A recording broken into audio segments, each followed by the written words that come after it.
ప్రభునామములో వందనాలు సమర్పిస్తూ ఉన్నాను. మత్తయి సువార్తను మనము ధ్యానిస్తూ ఉన్నాం. టైం లైన్ ప్రకారము చెప్పమని సహోదరులు కోరి ఉన్నారు. గత వారంలో మనము ఆలోచన చేసిన సంగతులు 21, 22 అధ్యాయాలు. 21వ అధ్యాయము ఆదివారం ప్రభువైన యేసు సిలువ బలియాగానికి సిద్ధపడుతున్న వారంలో, అది మొదటి రోజు ఆదివారం. ఆ రోజు ఆయన రాజుగా జనసమూహం చేత గుర్తింపబడి సాధారణంగా యెరూషలేముకు ఆహ్వానింపబడిన సంగతి. ఆయన గాడిద మీద ఎక్కి జయధ్వనులతో యెరూషలేము పురవాసుల చేతను, ఆ ప్రాంతాల నుండి యెరూషలేముకు వచ్చిన యూదుల చేతను ఆహ్వానింపబడిన సంగతి జరిగింది. ఆ మరునాడు ఆయన ఫలములు లేని అంజూరపు చెట్టును తప్పించడం వగైరా సంగతులు మనం చూసాం. దానితో పాటు ధర్మశాస్త్రోపదేశకులు, ప్రత్యేకించి ప్రధాన యాజకులను, ప్రజల పెద్దలను ఆయనను వ్యతిరేకించిన కారణాన ప్రభువు వారికి తెలియజేసిన ఉపమానములు కూడా ఆలోచన చేశాం. అయిన తర్వాత 22వ అధ్యాయం 15వ వచనంలో, మత్తయి సువార్త 22వ అధ్యాయం 15వ వచనంలో నుండి, అప్పుడు పరిసయ్యులు వెళ్ళి మాటలలో ఆయనను చిక్కుపరచవాలని ఆలోచన చేయొచ్చు. బోధకుడా, నీవు సత్యవంతుడివై ఉండి దేవుని మార్గము సత్యముగా బోధించుచున్నావని, నీవు ఎవరిని లక్ష్య పెట్టవనియు మోమాటము లేనివాడనియు ఎరుగుదుము. నీకేమి తోచుచున్నది? కైసరుకు పన్ను ఇచ్చుట న్యాయమా కాదా? మాతో చెప్పమని అడుగుటకు హేరోదీలతో కూడా తన శిష్యులను ఆయన యొద్దకు పంపి, యేసు వారి చెడుతనం ఎరిగి, వేషధారులారా, నన్ను ఎందుకు శోధించుచున్నారు? పన్ను రూకు ఒకటి నాకు చూపుడని వారితో చెప్పగా, వారు ఆయన యొద్దకు ఒక దేనారం తెచ్చిరి. అప్పుడు ఆయన, ఈ రూపమును పైవ్రాతయు ఎవరువని వారిని అడుగుగా, వారు కైసరువని. అందుకని, అలాగైతే కైసరువు కైసరుకును, దేవునివి దేవునకును చెల్లించుటని వారితో చెప్పు. వారి మాట విని ఆశ్చర్యపడి ఆయనను విడిచి వెళ్ళిపోయారు. దురుద్దేశంతో ప్రభువును మాటలలో చిక్కు పెట్టాలని ఆలోచన చేశారు పరిసయ్యులు. ఈ ఆలోచనకు కారణము, ప్రభువైన యేసు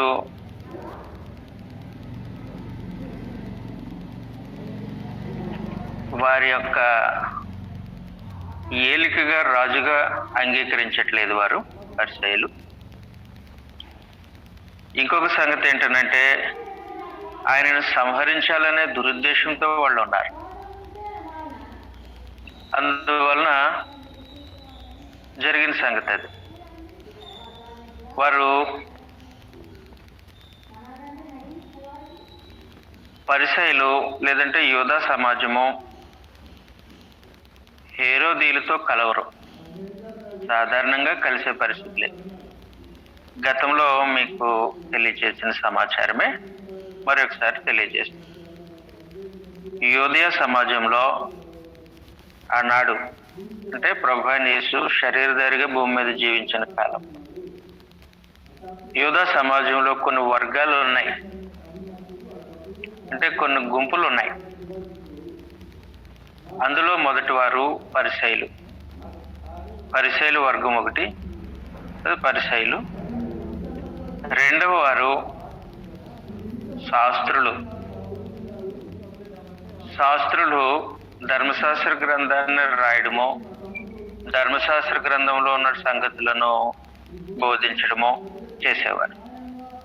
ఈ శాస్త్రులు పరిసయ్యులు ఆనాడు సమాజంలో గౌరవ హోదాలో ఉండేవారు, గౌరవింపబడేవారు. అందుకొరకే 23వ అధ్యాయం మత్తయి సువార్త 23వ అధ్యాయము 2వ వచనంలో శాస్త్రులను పరిసయ్యులను మోషే పీఠం ముందు కూర్చుండువారు అని చెప్పి. కాబట్టి శాస్త్రులు పరిసయ్యులు వారు మోషే పీఠం మీద, అంటే ధర్మశాస్త్రం యొక్క అధికారం, ధర్మశాస్త్రాన్ని బోధించడము, లేకపోతే ధర్మశాస్త్ర ప్రకారము గొప్పవారుగా అధికారులుగా పిలువబడము వీళ్ళ వంతు. అందువలన శాస్త్రులు పరిసయ్యులు ఈ 2 వర్గాలు అయిపోయిన తర్వాత సద్దూకైలు, ఇది 3వ వర్గం. ఈ సద్దూకైలు భక్తి కలిగినటువంటి వారు కాదు, దైవ నియమముల పట్ల శ్రద్ధ కలిగినటువంటి వారు కాదు, నులివెచ్చని వారు. వీరు ఆనాడు సమాజంలో పునరుద్ధానము లేదు అనే ఆలోచనతో ఉండేవారు. మృతులు పునరుద్ధానం లేదు అని బోధ కూడా చేస్తూ ఉండేవారు. అలాంటి వారు సద్దూకైలు. 22వ అధ్యాయం మత్తయి సువార్త 22వ అధ్యాయం 23వ వచనంలో పునరుద్ధానము లేదని చెప్పడి సద్దూకైలు అన్నాడు. కాబట్టి ఇది 3వ వర్గం సద్దూకైలు. ఇక 4వ వర్గము సమరయులు, క్షమించండి, సుంకరులు. 4వ వర్గము సుంకరులు. వీరు రోమా ప్రభుత్వానికి పనిచేసేవాళ్ళు. రోమా ప్రభుత్వము పక్షముగా పన్ను వసూలు చేసేవారు యూదా మనుషుల దగ్గర. ఈ సుంకరులను కొంచెము తక్కువగా చూసేవారు మిగిలిన వర్గాలు, అధమ స్థాయిలో ఉండేవారు. కాబట్టి ఈ సుంకరులు వాళ్ళు. ఇక 5వ వర్గము హేరోదీయులు. మనం చదివాం కదా లేఖన భాగం మత్తయి సువార్త 22వ అధ్యాయం 17వ వచనం. హేరోదీయులు అనే ఒక ప్రత్యేకమైన గుంపు కనపడుతుంది. ఈ హేరోదీయులు అంటే హేరోదు రాజు యొక్క కుటుంబ సభ్యులు కావచ్చు, ఆ వర్గానికి సంబంధించిన మనుషులు. కాబట్టి హేరోదీయులు ఎక్కువ మంది ఎదోమీలై ఉంటారు, అంటే యాసావు సంతానం. ఈ హేరోదీయులు యూదా సమాజంలో కలిసి ఆ కాలంలో జీవించేవారు. అంతేకాకుండా రాజరికం, అంటే గలిలయ ప్రాంతాన్ని పరిపాలించిన హేరోదు తెలుసు కదా. ప్రభు జన్మించినప్పుడు ఉన్న హేరోదు, తర్వాత ఆయన మరణం తర్వాత వచ్చిన ఇంకొక హేరోదు. ఈ హేరోదు సంబంధించినటువంటి మనుషులు, వారి కుటుంబ సభ్యులు అయ్యింది, వారిని హేరోదీయులు అని పిలుస్తారు. అయితే సమస్య ఏంటనంటే పరిసయ్యులు శాస్త్రులు వీరు హేరోదీయులతో కలవరు. కారణం ఏంటంటే పరిసయ్యులు అందులో ప్రత్యేకించి నిష్ఠగా బ్రతికేవారు. అది దేవుడికి అంగీకారమైన నిష్ఠ కాదు, కానీ సమాజానికి అంగీకారమైనటువంటి నిష్ఠ. అలాగే నిష్ఠగా జీవించేవారు పరిసయ్యులు. ఈ పరిసయ్యులు హేరోదీయులతో వ్యతిరేకించేవారు. అనేక సందర్భాల్లో హేరోదీయులను వ్యతిరేకించేవారు. కానీ ప్రభు అయిన యేసును సంహరించాలని, ఆయనను పట్టుకోవాలని చేసినటువంటి కుట్రలో ఈ పరిసయ్యులు ఏం చేశారనంటే హేరోదీయులతో కలిశారు. హేరోదీయులతో కలిశారు.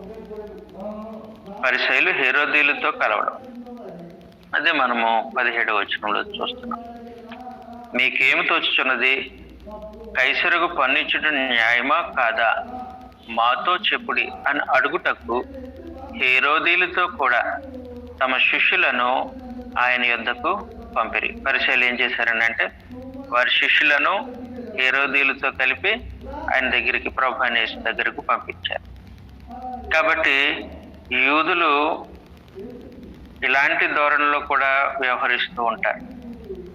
దైవ నియమానికి వ్యతిరేకంగా దేవునికి లోబడనలని మనస్తత్వం కలిగిన యూదులు వారు అనుకున్నది, దేవునికి విరోధముగా వారు చేస్తున్నటువంటి జీవన శైలిని వారు ప్రోత్సహించుకోవటానికిను, అలాగే దేవుని నియమాన్ని వ్యతిరేకించడానికి వారు కావాలని అంటే అన్ని జనులతో కూడా కలిసే నైజము యూదులకు ఉంది. ఆనాడు యూదులకు చరిత్రలో కూడా సంఘము ఏర్పరచబడి స్థిరపడి అభివృద్ధి పొందుతూ ఆయా ప్రాంతాల్లో స్థానిక సంఘములు ఏర్పడిన తర్వాత సంఘమును హింసించటానికి ఇదే యూదులు అన్ని జనులతో చేతులు కలిపి దేవుని సంకల్పాన్ని అడ్డగించిన చరిత్ర లేకపోలేదు. అందువలన ఏం జరిగిందని అంటే, పూర్వకాలం, అది మొదటి శతాబ్దంలో క్రైస్తవులకు హింస రోమా ప్రభుత్వం నుండి ఎదురవున్నప్పుడు రోమా ప్రభుత్వంతో చేతులు కలిపి క్రీస్తు ప్రభు యొక్క సంఘాలను హింసించిన చరిత్ర కలిగినటువంటి వారు. అందువలన అలాంటి నీచమైన నైజం యూదులు కనపరుస్తూ ఉంటారు, దేవుని సంకల్పాన్ని వ్యతిరేకించారు. అదే ప్రదర్శించారు ఇప్పుడు ప్రభు అయిన యేసుకు విరోధంగా. ఆయనను మాటల్లో చిక్కుపరచాలన్న ఆలోచన వారికి కలిగి ఉన్నప్పుడు ప్రభు వారికి సమాధానం చెప్పారు. అది మత్తయి సువార్త 22వ అధ్యాయం 18వ వచనంలో, మత్తయి సువార్త 22వ అధ్యాయం 18వ వచనం. యేసు వారి చెడుతనం మెరిగి, వేషధారులారా, నన్ను ఎందుకు శోధించుచున్నారు? పన్నురూపు ఒకటి నాకు చూపుడని వారితో చెప్పగా వారు ఆయన యొద్దకు ఒక ధ్యానారం తెచ్చిరి. అప్పుడు ఆయన, ఈ రూపమును పైవ్రాతయు ఎవరు అని వారిని అడుగుగా వారు కైసరు అనిరి. అందుకైనా, అలాగైతే కైసరు కైసరుకును, దేవునివి దేవునికి చెల్లించుడని వారితో చెప్పు. వారి ఈ మాట విని ఆశ్చర్యపడి ఆయనను విడిచిపోయారు. కాబట్టి చెడుతనంతో నిండిన ఈ పరిసయ్యులు, హేరోదీయులను ప్రభు అయిన యేసు ఆయన సమాధానంతో నోరు మూయించిన సందర్భం మనం చదువు. అది అయిపోయిన తర్వాత, ఎప్పుడైతే పరిసయ్యులు హేరోదీయులతో కలిసి ప్రభువుని ఎదుర్కొనటానికి పూనుకున్నప్పుడు వారు ఓడింపబడిన తర్వాత, ఓటమి చవి చూసిన తర్వాత సద్దూకయ్యులు బయలుదేరారు. చదువుతాం 23వ వచనంలో. పునరుద్ధానం లేదని చెప్పాడు సద్దూకయ్యులు. ఆ దినమున ఆయన యొద్దకు వచ్చి, బోధకుడా, ఒకడు పిల్లలే చనిపోయిన యెడల అతని సహోదరుడు అతని భార్యను పెళ్లి చేసుకుని తన సహోదరునికి సంతానము కలుగజేయవాలని మోషే చెప్పాడు. మాలో ఈ 7 సహోదరులు ఉండరు. మొదటి వాడు పెళ్లి చేసుకుని చనిపో, అతనికి సంతానము లేనందున అతని సహోదరుడు అతని భార్యను తీసుకు, 2వ వాడును 3వ వాడును 7వ వాని వరకును అందరూ అలాగే జరిగించి చనిపో. అందరి వెనుక ఆ స్త్రీయు చనిపో. పునరుద్ధాన మందు ఈ 7 ఆమె ఎవని భార్యగా ఉండును? ఆమె వీరందరికీ భార్యగా ఉండును కదా అని ఆయనను అడిగి, అందుకు యేసు, లేఖనములను కానీ దేవుని శక్తిని కానీ ఎరుగక మీరు పొరబడుచున్నారు. పునరుద్ధానమందు ఎవడనూ పెండ్లి చేసుకున్నారు, పెండ్లికి ఇవ్వబడరు. వారు పరలోకమందున్న దూతల వలె కొందరు. మృతులు పునరుత్థానమును గూర్చి, నేను అబ్రహాము దేవుడును, ఇస్సాకు దేవుడును, యాకోబు దేవుడునై ఉన్నానని దేవుడు మీతో చెప్పిన మాట మీరు చదవలేదా? ఆయన సజీవులకే కానీ మృతులకు దేవుడు కాడని వారితో చెప్పు. జనులది విని ఆయన బోధకు ఆశ్చర్యపడిరి. ఇప్పుడు సద్దూకైలు ప్రభు అయిన యేసు దగ్గరికి వచ్చారు. వీరికి ఒక చెడ్డ నమ్మకం, చెడు సిద్ధాంతం. అదేంటనంటే పునరుత్థానము లేదు అని చెప్పేవారు.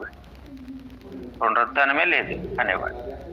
పునరుత్థానము లేదని నమ్మే ఈ సిద్ధాంతపు వాదులను ప్రభు ఎదుర్కొని పోతూ ఉన్నాడు. వారు వచ్చి ఒక సంగతిని ప్రభువుకు తెలియజేశారు.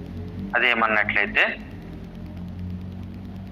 ధర్మశాస్త్రంలో అంతకు ముందు కూడా యూదులలో ఉన్న ఒక ఆచారం, దానిని తెలియజేశారు. తెలియజేసినప్పుడు ప్రభు అన్నాడు, పునరుత్థానమందు ఎవరును పెండ్లి చేసుకోడు, ఎవరును పెండ్లికి ఇవ్వబడరు, పరలోకమందు దూతల వలె ఉంటారు అని చెప్పిన తర్వాత, మృతులకు పునరుత్థానం ఉంది అని సద్దూకైలకు చెప్పి వారి నోరు మూయించడానికి ప్రభు చెప్పిన సమాధానము, మీరు మోషేను నమ్ముతారు, అబ్రహాము, ఇస్సాకు, యాకోబులను తమ పితరులుగా అంగీకరించే జనాంగము. అయితే మోషేతో ప్రభు దేవుడు మాట్లాడుతూ ఉన్నప్పుడు కానీ, ఆయా సందర్భాల్లో ప్రవక్తల ద్వారా పరమదేవుడు ఇశ్రాయేలీయుల జనాంగంతో మాట్లాడుతూ ఉన్నప్పుడు కానీ ఆయన ఉపయోగించిన ఒక ప్రత్యేకమైన పదజాలం. అదేంటనంటే, నేను అబ్రహాము దేవుడను, ఇస్సాకు దేవుడను, యాకోబు దేవుడునై ఉన్నానని ఆయన చెప్పడం. ఈ మాట మనం అనేక సార్లు చూస్తాం. ఒకసారి మనము నిర్గమకాండము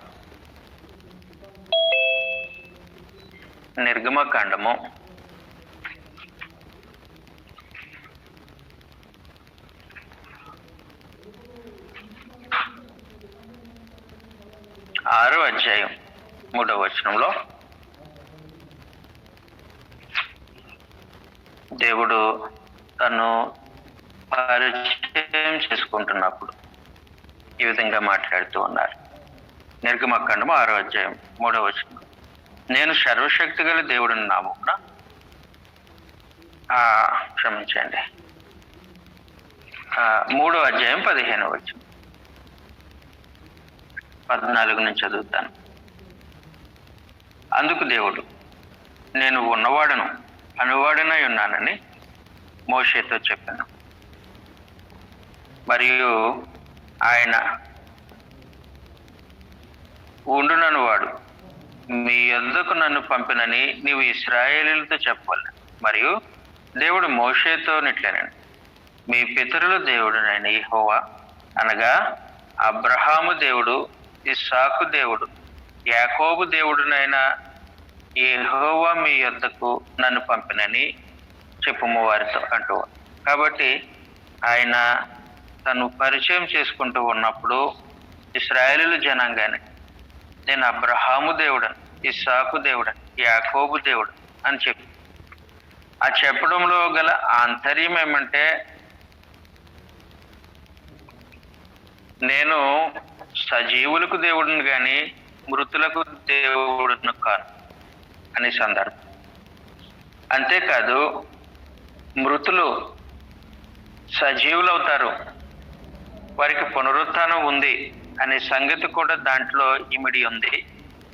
కాబట్టి ప్రభు అయిన యేసు సద్దూకైల నోరు మోయించడానికి ఆయన మృతుల పునరుత్థానం గురించి మాట్లాడుతూ ఉన్నప్పుడు, నేను అబ్రహాము దేవుడను, ఇస్సాకు దేవుడను, యాకోబు దేవుడునై ఉన్నానని దేవుడు మీతో చెప్పిన మాట మీరు చదవలేదా అని సద్దూకైలను ప్రశ్నించారు.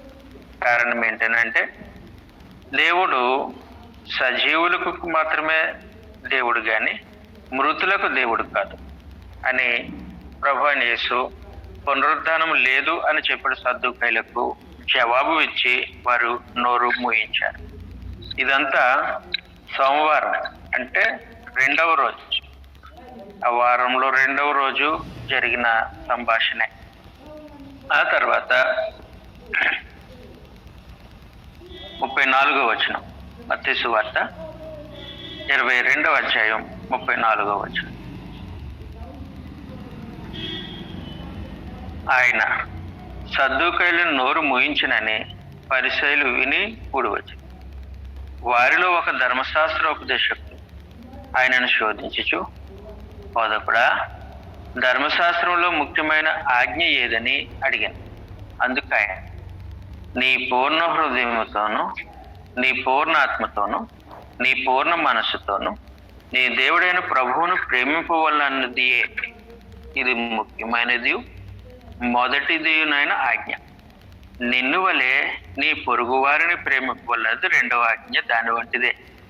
ఈ రెండు ఆజ్ఞలు ధర్మశాస్త్రం అంతటికి ప్రవక్తలకును ఆధారమునై ఉన్నవని అతనితో చెప్పాను. కాబట్టి పరిసయ్యులు సద్దూకైలు నోరు మూయించారని పరిసయ్యులు తెలుసుకొని వారు కూడా వచ్చారు. వారిలో ఒక ధర్మశాస్త్రోపదేశకుడు ఉన్నాడు, ధర్మశాస్త్ర గ్రంథాన్ని బోధించేవాడు. అతడు వచ్చి ధర్మశాస్త్రంలో ముఖ్యమైన ఆజ్ఞ ఏది అని అడిగి, ధర్మశాస్త్రం అంతటిలో ముఖ్యమైన ఆజ్ఞ ఏది అని అడిగినప్పుడు అందుకు ప్రభు ఏమన్నారనంటే, నీ పూర్ణ హృదయముతో, నీ పూర్ణ ఆత్మతో, నీ పూర్ణ మనస్సుతో నీ దేవుడైన యెహోవాను, నీ దేవుడైన ప్రభువును ప్రేమింపవలనది ఇది ముఖ్యమైనది, మొదటిదినైన ఆజ్ఞ అని తెలియజేశారు. ద్వితీయోపదేశకాండం 6వ అధ్యాయం 4వ వచనంలో, ద్వితీయోపదేశకాండము 6వ అధ్యాయం 4వ వచనంలో పరమదేవుడు ఇశ్రాయేలుకి ఇచ్చిన ధర్మశాస్త్రంలో ప్రస్తావించబడినటువంటి ఆజ్ఞను ప్రభు ఇక్కడ వారికి తెలియజేశారు. ఇది ధర్మశాస్త్రం అంతటిలోనికి ప్రధానమైన ఆజ్ఞ, మొదటి ఆజ్ఞ. అదేంటనంటే, పూర్ణ హృదయంతో, పూర్ణ ఆత్మతో, పూర్ణ మనస్సుతో నీ దేవుడైన ప్రభువును ప్రేమించాలి. దేవుణ్ణి ప్రేమించడం లోపం లేకుండా, శక్తి వంచన లేకుండా,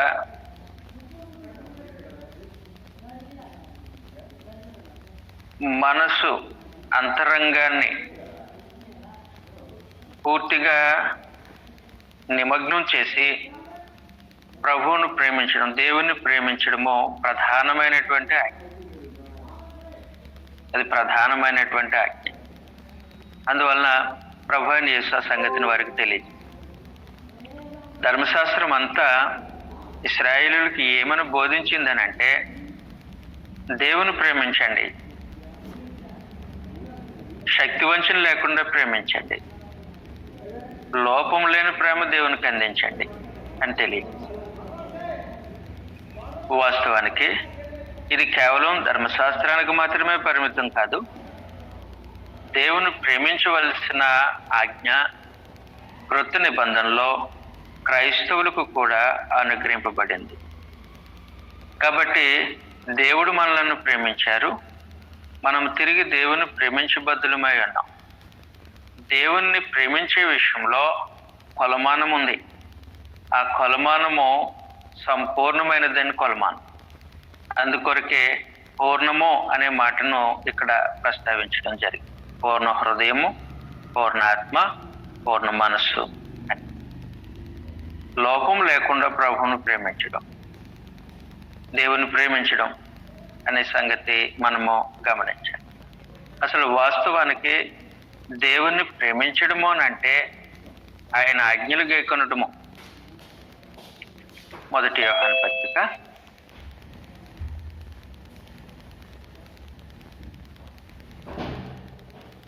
5వ అధ్యాయం 2వ వచనంలో,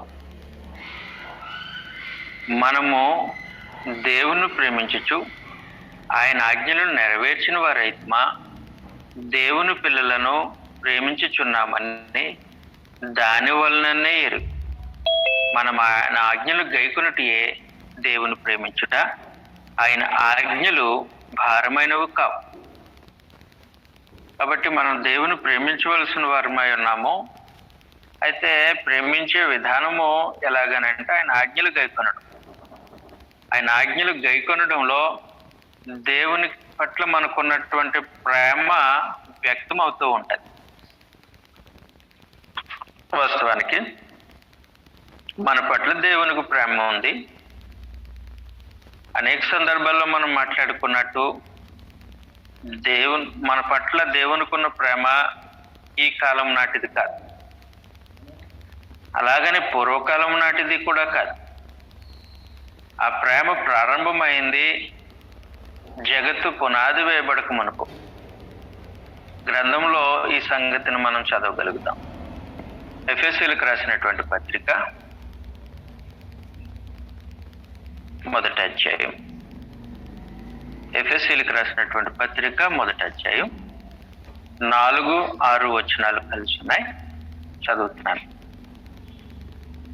ఎఫెసీయులకు రాసినటువంటి పత్రిక మొదటి అధ్యాయము 4, 6 వచనాలు.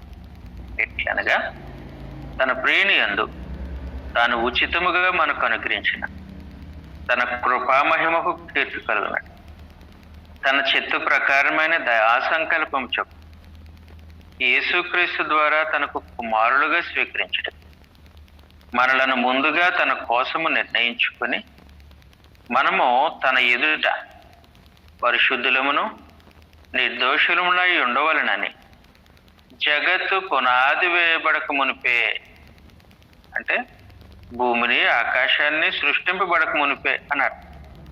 జగత్తు పునాది వేయబడక మునిపే ప్రేమ చేత, మన పట్ల దేవునికి ఉన్న ప్రేమ చేత ఆయన క్రీస్తులో మనలను ఏర్పరచుకుని. కాబట్టి దేవుడు జగత్తు పునాది వేయబడక మునిపే మనలను ప్రేమించారు. ప్రేమ చేత క్రీస్తులో మనలను ఏర్పరచుకున్న సంగతి వాస్తవం.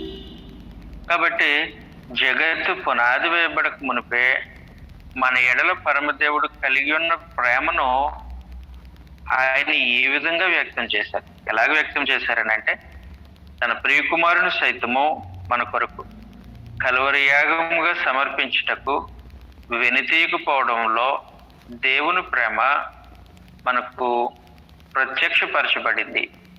అందువల్ల యోహాను మొదటి పత్రిక 4వ అధ్యాయం, యోహాను రాసిన మొదటి పత్రిక 4వ అధ్యాయం 9వ వచనంలో నుండి చదివితే, మనము ఆయన ద్వారా జీవించినట్లు దేవుడు తన అద్వితీయ కుమారుని లోకములోనికి పంపాను.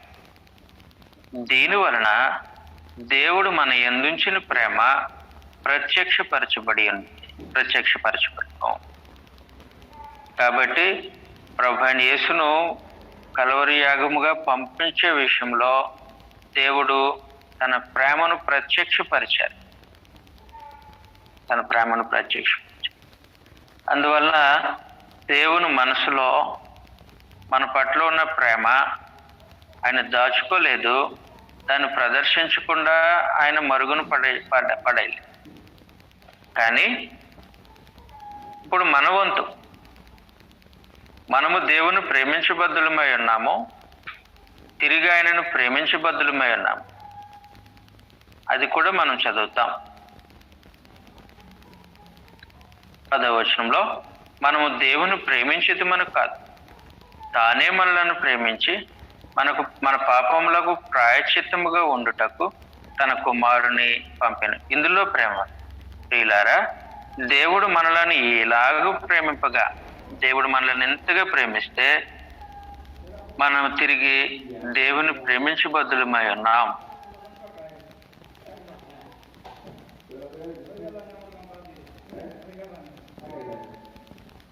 మనం తిరిగి దేవుణ్ణి ప్రేమించబద్దులమై ఉన్నాం. అందువలన ఆయనను ప్రేమించే స్థానంలో, ప్రేమించవలసిన పరిధిలో మనం ఉన్నాం. ఆయనను ప్రేమించడం ఎలాగనంటే, మనం చదివినట్లుగా 5వ అధ్యాయం 2వ వచనంలో 3వ వచనంలో ఆయన ఆజ్ఞలు గైకొనడం ఆయనను ప్రేమించడం, ఆయన ఆజ్ఞలు గైకొనడం ఆయనను ప్రేమించడం. కాబట్టి ఆయన ఆజ్ఞల విషయంలో పరిపూర్ణత కనపరచవలసిన వారమై ఉన్నాం.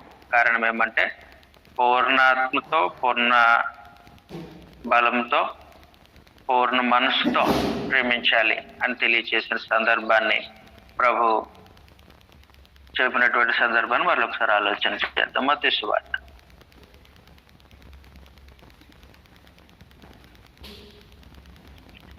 22వ అధ్యాయం 37వ వచనంలో, అందుకైన నీ పూర్ణ హృదయంతో, నీ పూర్ణ ఆత్మతో, నీ పూర్ణ మనస్సుతో నీ దేవుడైన ప్రభువును ప్రేమింపవలనన్నది.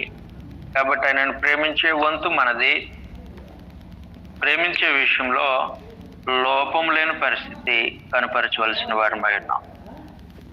ఈ సంగతిని ప్రభు ధర్మశాస్త్రోపదేశకులకు తెలియజేసింది. తర్వాత 29వ వచనంలో, నిన్ను వలె నీ పొరుగువారిని ప్రేమింపవలనన్నది రెండవది దాని వంటిదే. ఇది ప్రత్యేకమైనది కదా, అలాంటిదే. మొదటి దాని వంటి లేవికాండము 19వ అధ్యాయం 18వ వచనంలో ఈ సమాచారం రాయబడింది. నిన్ను వలె నీ పొరుగు వారిని ప్రేమించు అనే ఆజ్ఞ ధర్మశాస్త్రంలో ఇవ్వబడింది. ఈ ఆజ్ఞ ప్రత్యేకమైనదిగా కనబడుతూ ఉన్నా అది మొదట ఆజ్ఞ వంటిదే, ప్రేమను కనపరిచేది. కాబట్టి దేవుని ప్రేమించేవారు తన సహోదరుని, తన పొరుగు వారిని కూడా ప్రేమించబద్ధుడై ఉంటాడు. అందువల్ల ఈ రెండు ఇమిడ్చి పెట్టినటువంటి సారాంశము ధర్మశాస్త్ర గ్రంథంలో ఉంది. అవి ప్రధానమైన ఆజ్ఞలుగా పిలువబడ్డాయి. ప్రభు అవి ప్రధానమైన ఆజ్ఞలు అని తెలియదు. అలాగే క్రొత్త నిబంధనలో దేవుని జనాంగమునకు పూర్ణ హృదయముతో దేవుని ప్రేమించడము, దానితో పాటు దేవుని ప్రేమించాము అనటానికి నిదర్శనంగా తన సహోదరుని ప్రేమించడము ఆజ్ఞగా జారీ చేయబడ్డాయి మన జీవితాలు. అందుకొరకు 1 యోహాను పత్రిక 4వ అధ్యాయంలో 11వ వచనంలో నుండి సంగతులు ఏ విధంగా ఉన్నాయి. 1 యోహాను పత్రిక 4వ అధ్యాయం 11వ వచనంలో నుండి, ప్రియులారా, దేవుడు మనలను ప్రేమింపగా మనం ఒకరినొకడు ప్రేమింపబద్ధులమై ఉన్నాము. దేవుడు మనలను ప్రేమించారు కాబట్టి మనము ఒకరినొకరు ప్రేమించబద్ధులమై ఉన్నాం.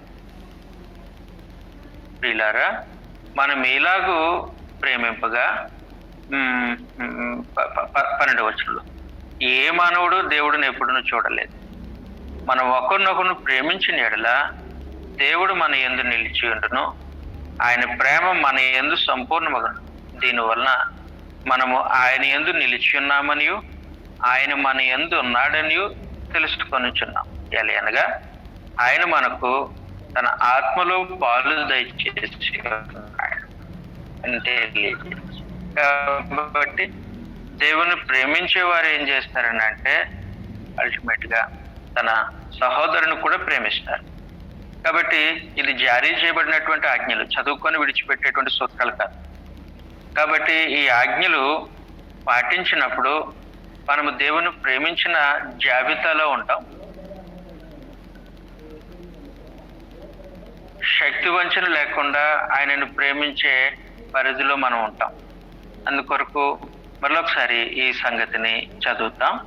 1 యోహాను పత్రిక 4వ అధ్యాయం 19వ వచనంలో, ఆయనే మొదట మనలను ప్రేమించును గనుక మనము ప్రేమించుచున్నాము. కారణం ఏంటంటే మొదట ఆయన మనలను ప్రేమించాడు కాబట్టి మనం ఇప్పుడు ఆయనను ప్రేమిస్తాం. ఎవడైనాను నేను దేవుని ప్రేమించుచున్నానని చెప్పి తన సహోదరుని ద్వేషించిన యెడల అతడు అబద్ధికుడు అగును. తాను చూచిన తన సహోదరుని ప్రేమింపిన వాడు తను చూడని దేవుని ప్రేమింపలేడు. దేవుని ప్రేమించేవాడు తన సహోదరుని కూడా ప్రేమింపవలనని ఆజ్ఞను మనం ఆయన వల్ల పొంది ఉన్నాము. కాబట్టి దేవుని ప్రేమించేవాడు తన సహోదరుని ప్రేమిస్తాడు. దేవుని ప్రేమించడంలో లోపం లేకుండా ఉన్నవాడు తన సహోదరుని కూడా లోపం లేకుండా ప్రేమిస్తాడు. పూర్ణ హృదయంతో, పూర్ణ ఆత్మతో, పూర్ణ మనసుతో, పూర్ణ బలముతో, పూర్ణ వివేకంతో దేవుని ప్రేమించేవాడు సహోదరుని కూడా ప్రేమిస్తాడు. ఇది క్రొత్త నిబంధన సారాంశం. ధర్మశాస్త్ర గ్రంథము కూడా ఇశ్రాయేలీయుల జనాంగానికి దేవుని పట్ల, తన పొరుగువాని పట్ల ఇదే వైఖరిని నేర్పించింది. అందువలన ధర్మశాస్త్రంలో ప్రధానమైన ఆజ్ఞ ఏంటి అని ప్రభువును వారు అడిగినప్పుడు ప్రభు చెప్పిన సమాధానం అది. మరొకసారి చదువుతాను. మత్తయి సువార్త 22వ అధ్యాయం 37వ వచనంలో, అందుకైన నీ పూర్ణ హృదయంతో, నీ పూర్ణ ఆత్మ, నీ పూర్ణ మనస్సుతో నీ దేవుడైన ప్రభువును ప్రేమింపవలనది ఇది ముఖ్యమైనది, మొదటిదియునైన ఆజ్ఞ. నిన్ను వలె నీ పొరుగు వారిని ప్రేమింపవలనది రెండవ ఆజ్ఞయు దీని వంటిదే. కాబట్టి మొదటి ఆజ్ఞకు రెండవ ఆజ్ఞకు సంబంధం ఉంది. మొదటి ఆజ్ఞ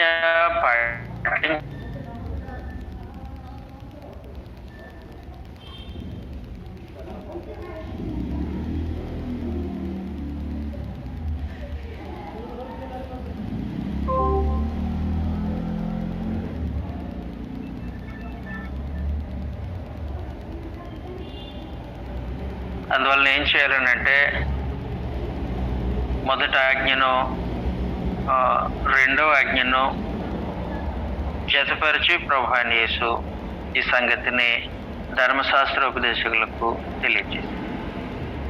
ఆ తర్వాత ఏం జరిగింది? 41వ వచనంలో, మత్తయి సువార్త 22వ అధ్యాయం 41వ వచనంలో, ఒకప్పుడు పరిసయ్యులు కూడి ఉండగా యేసు వారిని చూచి, క్రీస్తుని గూర్చి మీకు ఏమి తోచుచున్నది?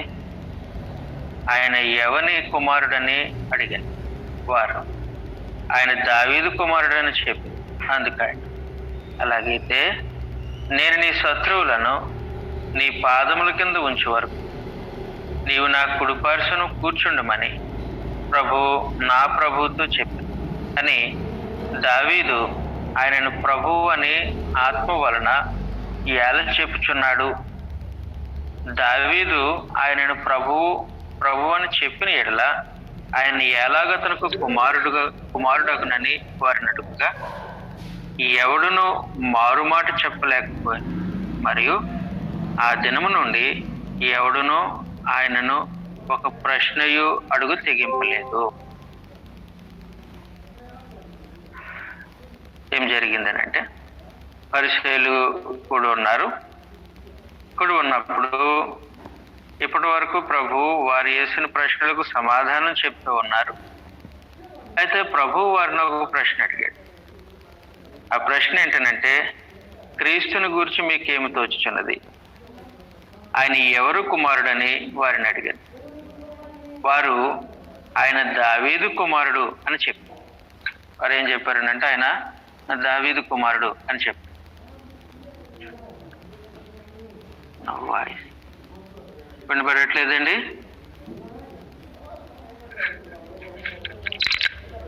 వాయిస్ క్లియర్ రావట్లేదా? వినిపిస్తుంది. ఓకే.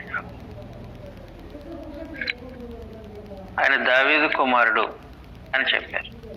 అందుకు ప్రభు ఒక సంగతిని వారికి తెలియజేసింది. అదేమన్నట్లయితే,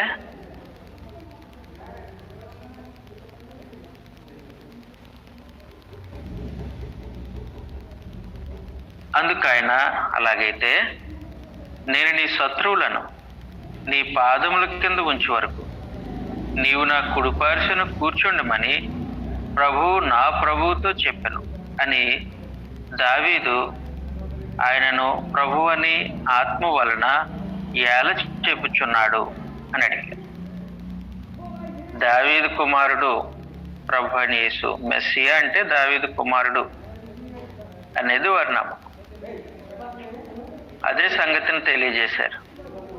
క్రీస్తుని గురించి మీకేమి అభిప్రాయం ఉంది అన్నప్పుడు ఆయన దావీదు కుమారుడు అని మాత్రమే వారు గ్రహించగలిగారు.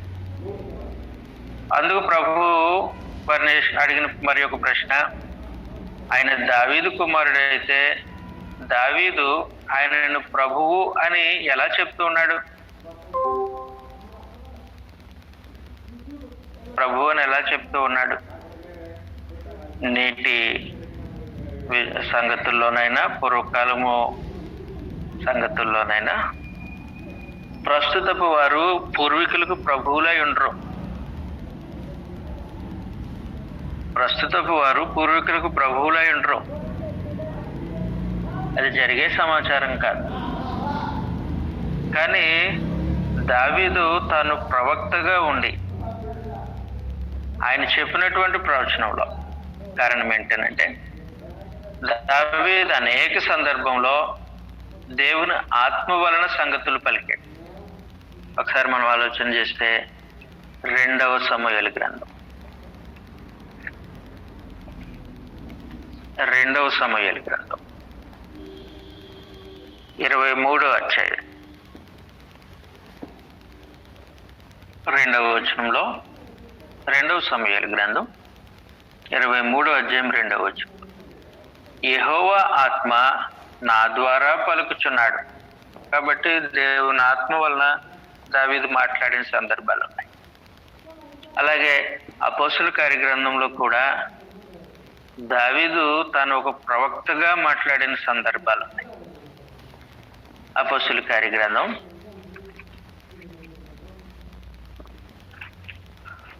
1వ అధ్యాయం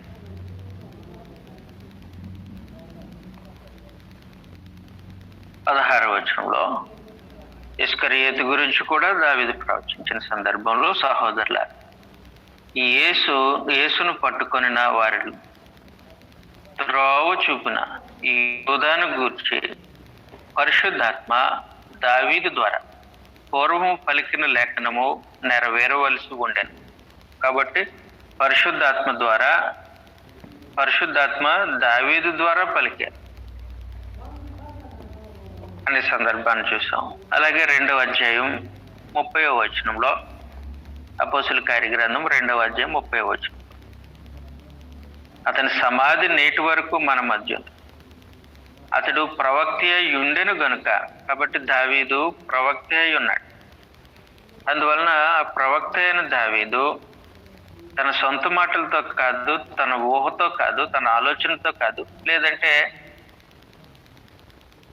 పిచ్చి మాటలు కాదు, దావీదు పలికి అతడు పరిశుద్ధాత్మ ద్వారా దేవుని ఆత్మను బట్టి పలికినటువంటి సందర్భంలో ఆయన ఏమంటూ ఉన్నాడనంటే,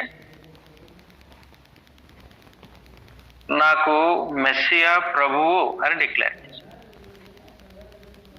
నాకు మెస్సియా ప్రభువు, నేను ఈ కాలం వాడిని కాను, పూర్వకాలం వాడిని అయినప్పటికీ ఈ కాలంలో ఉండే ప్రభు అయిన యేసు శరీరధారిగా జీవిస్తున్నటువంటి ఆయన నాకు ప్రభువు అనే సంగతిని ఆయన తెలియజేశాడు. చదువుతాం 43వ వచనాన్ని మరి ఒకసారి. మత్తయి సువార్త 22వ అధ్యాయం 43వ వచనం. అందుకైన అలాగైతే నేను నీ శత్రువులను నీ పాదముల కింద ఉంచు వరకు నీవు నా కుడిపార్శ్వమున కూర్చుండమని ప్రభువు నా ప్రభువుతో చెప్పాను అని దావీదు ఆయనను ప్రభు అని ఆత్మ వలన ఎలా చెప్పుచున్నాడు? దావీదు ఆయనను ప్రభు అని చెప్పిన ఎడల ఎలాగూ అతనికి కుమారుడగునని వర్ణడు. కాబట్టి దావీదు ఆత్మ వలన ఆయనను ప్రభువుగా చెప్తూ ఉన్నాడు. అది వాస్తవం. ఈ సంగతి, ఈ ప్రశ్న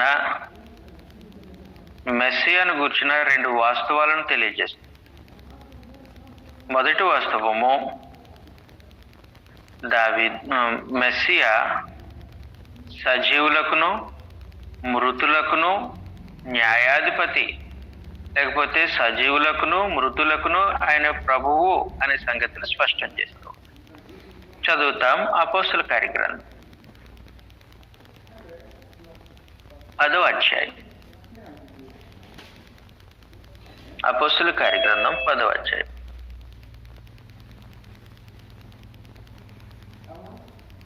40వ వచనంలో నుండి, అపోస్తుల కార్యగ్రంథం 10వ అధ్యాయం 40వ వచనం. దేవుడు ఆయనను 3వ దినమును లేపి ప్రజలందరికీ కాక దేవుని చేత ముందుగా ఏర్పరచబడిన సాక్షులకి, అనగా ఆయన మృతుల్లో నుండి లేచిన తరువాత ఆయనతో కూడా అన్నపానములు పుచ్చుకొని మాకే ఆయన ప్రత్యక్షమగునట్లు అనుగ్రహించను. ఇది యుగాక సజీవులకును మృతులకును న్యాయాధిపతినిగా నియమించిన వాడు ఈయనే అని ప్రజలందరికీ దృఢముగా సాక్ష్యం ఇవ్వాలని మాకు ఆజ్ఞాపించాను. కాబట్టి ఆయన సజీవులకును మృతులకును న్యాయాధిపతి, న్యాయం తీర్చేవాడు, రాజు అని అర్థం. రోమీయులకు రాసిన పత్రిక 14వ అధ్యాయం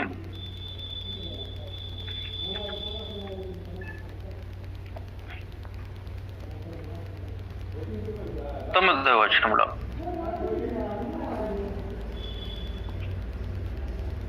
రోమీయులకు రాసిన పత్రిక 14వ అధ్యాయము 9వ వచనం, తాను మృతులకును సజీవులకును ప్రభువై ఉండుటకు ఇందు నిమిత్తమే కదా క్రీస్తు చనిపోయి మరలా బ్రతికెను.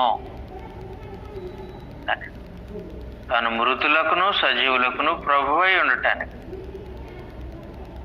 క్రీస్తు ప్రభువు ఏం చేశారంటే ఆయన చనిపోయి మరలా బ్రతికారు. కాబట్టి ఆయన మృతులకు ప్రభువే, సజీవులకును ప్రభువే.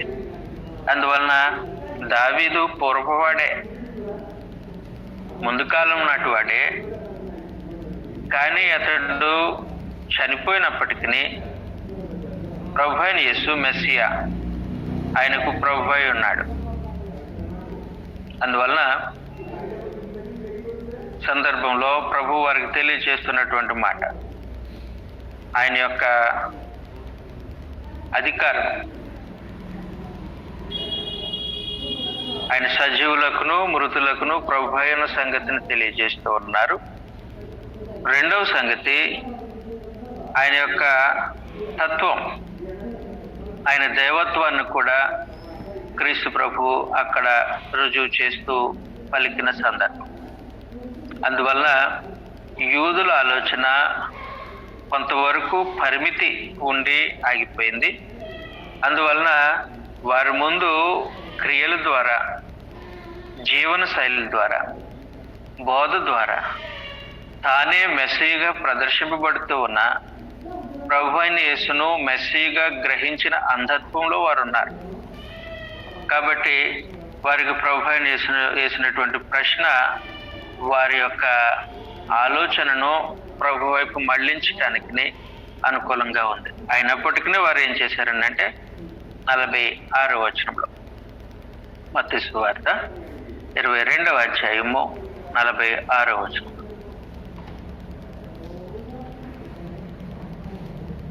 ఎవడును మారుమాట చెప్పలేకపోయాను, మరియు ఆ దినము నుండి ఎవడును ఆయనను ఒక ప్రశ్న అడ్డుగా తెగింపలేదు. ఇంకేం చేశారనంటే ఆ రోజు నుంచి క్రీస్తు ప్రభువుని ఇంకే ప్రశ్న అడగటానికి తెగించారు. ఆ తర్వాత శాస్త్రులు, పరిసయ్యులు వారి యొక్క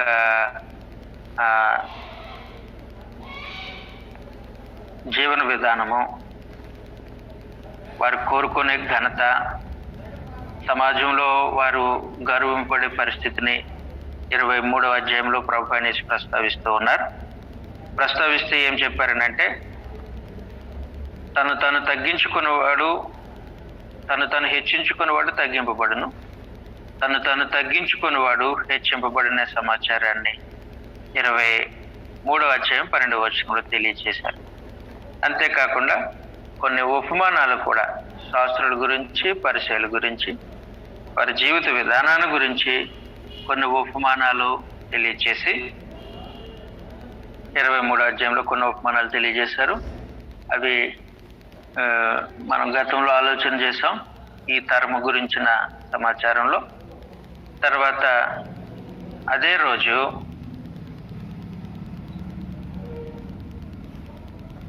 యెరూషలేము నాశనము గురించి, తీర్పును గురించి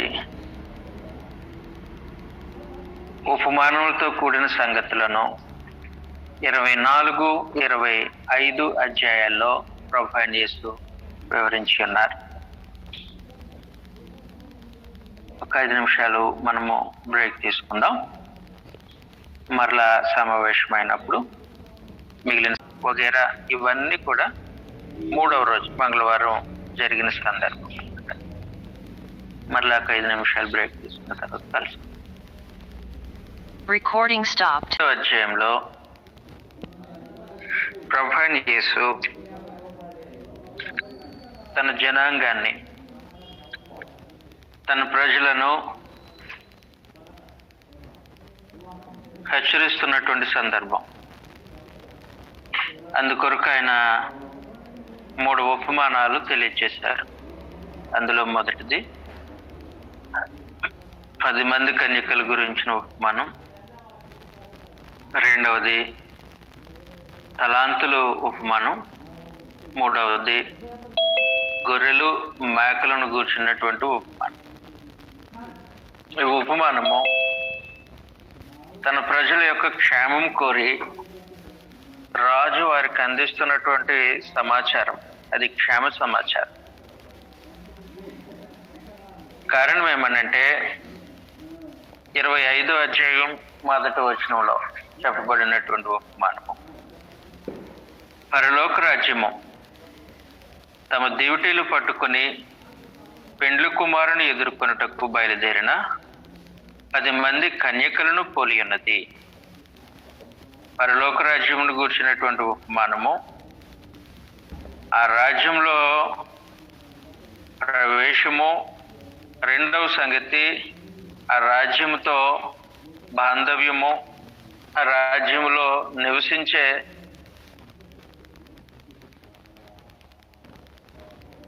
వాటికి కావలసినటువంటి ఈ ఏర్పాట్లు ఈ ఉపమానంలో ప్రస్తావించబడ్డాయి. పెండ్లి కుమారుడు ప్రభువైన యేసు. పెండ్లి కుమారుడు ప్రభువైన యేసు ఆయనను ఎదుర్కోవటానికి దేవుని ప్రజలు, పరలోక రాజ్యము, దేవుని రాజ్యము లేకపోతే సంఘము అని పిలువబడుతున్నటువంటి వారు ఏ విధంగా సిద్ధపడి ఉండాలో, మెలకుగా ఉండాలో, వారి క్షేమము ఏ విధంగా కలుగుతూ ఉందో ప్రభు ఈ సందర్భంలో వివరిస్తూ ఉన్నారు. ప్రభువైన యేసు పెండ్లి కుమారుడు. గ్రంథము ఈ సంగతిని తెలియజేస్తూ ఉంది. మత్తయి సువార్త 9వ అధ్యాయంలో, మత్తయి సువార్త 9వ అధ్యాయము 15వ వచనం, యేసు పెండ్లి కుమారుడు తమతో కూడా నుండు కాలమున పెండ్లి ఇంటి వారు దుఃఖపడగలరా? పెండ్లి కుమారుడు వారి యొద్ద నుండి కొనుక్కోబడు దినం వచ్చును, అప్పుడు వారు ఉపవాసం చేతురు అని ప్రభువైన యేసు యోహాను శిష్యులకు సమాధానం ఇస్తూ తాను పెండ్లి కుమారుడు అనే సంగతిని స్పష్టం చేశారు. యోహాను శిష్యులు ప్రభువైన యేసు దగ్గరికి వచ్చారు. వచ్చి, నీ శిష్యులు ఉపవాసం చేయరు, మేము ఉపవాసం చేస్తూ ఉన్నాం అని అడిగారు. అప్పుడు ప్రభు వారికి తెలియచేస్తున్న సందర్భంలో పెండ్లి కుమారుడు తమతో ఉండు కాలము, ఆయన శరీరధారిగా భూమి మీద జీవించిన కాలంలో పెండ్లి ఇంటి వారు దుఃఖపడతారా? దుఃఖపడరు. పెండ్లి కుమారుడు వారి యొద్ద నుండి కొనుక్కోబడు దినం వచ్చును, వారి యొద్ద నుండి వెళ్ళిపోతారు, అప్పుడు వారు ఉపవాసం చేద్దాం అని చెప్పాడు. కాబట్టి ప్రభువైన యేసు పెండ్లి కుమారుడుగా గ్రంథము తెలియజేస్తూ ఉంది. ఇదే సందర్భము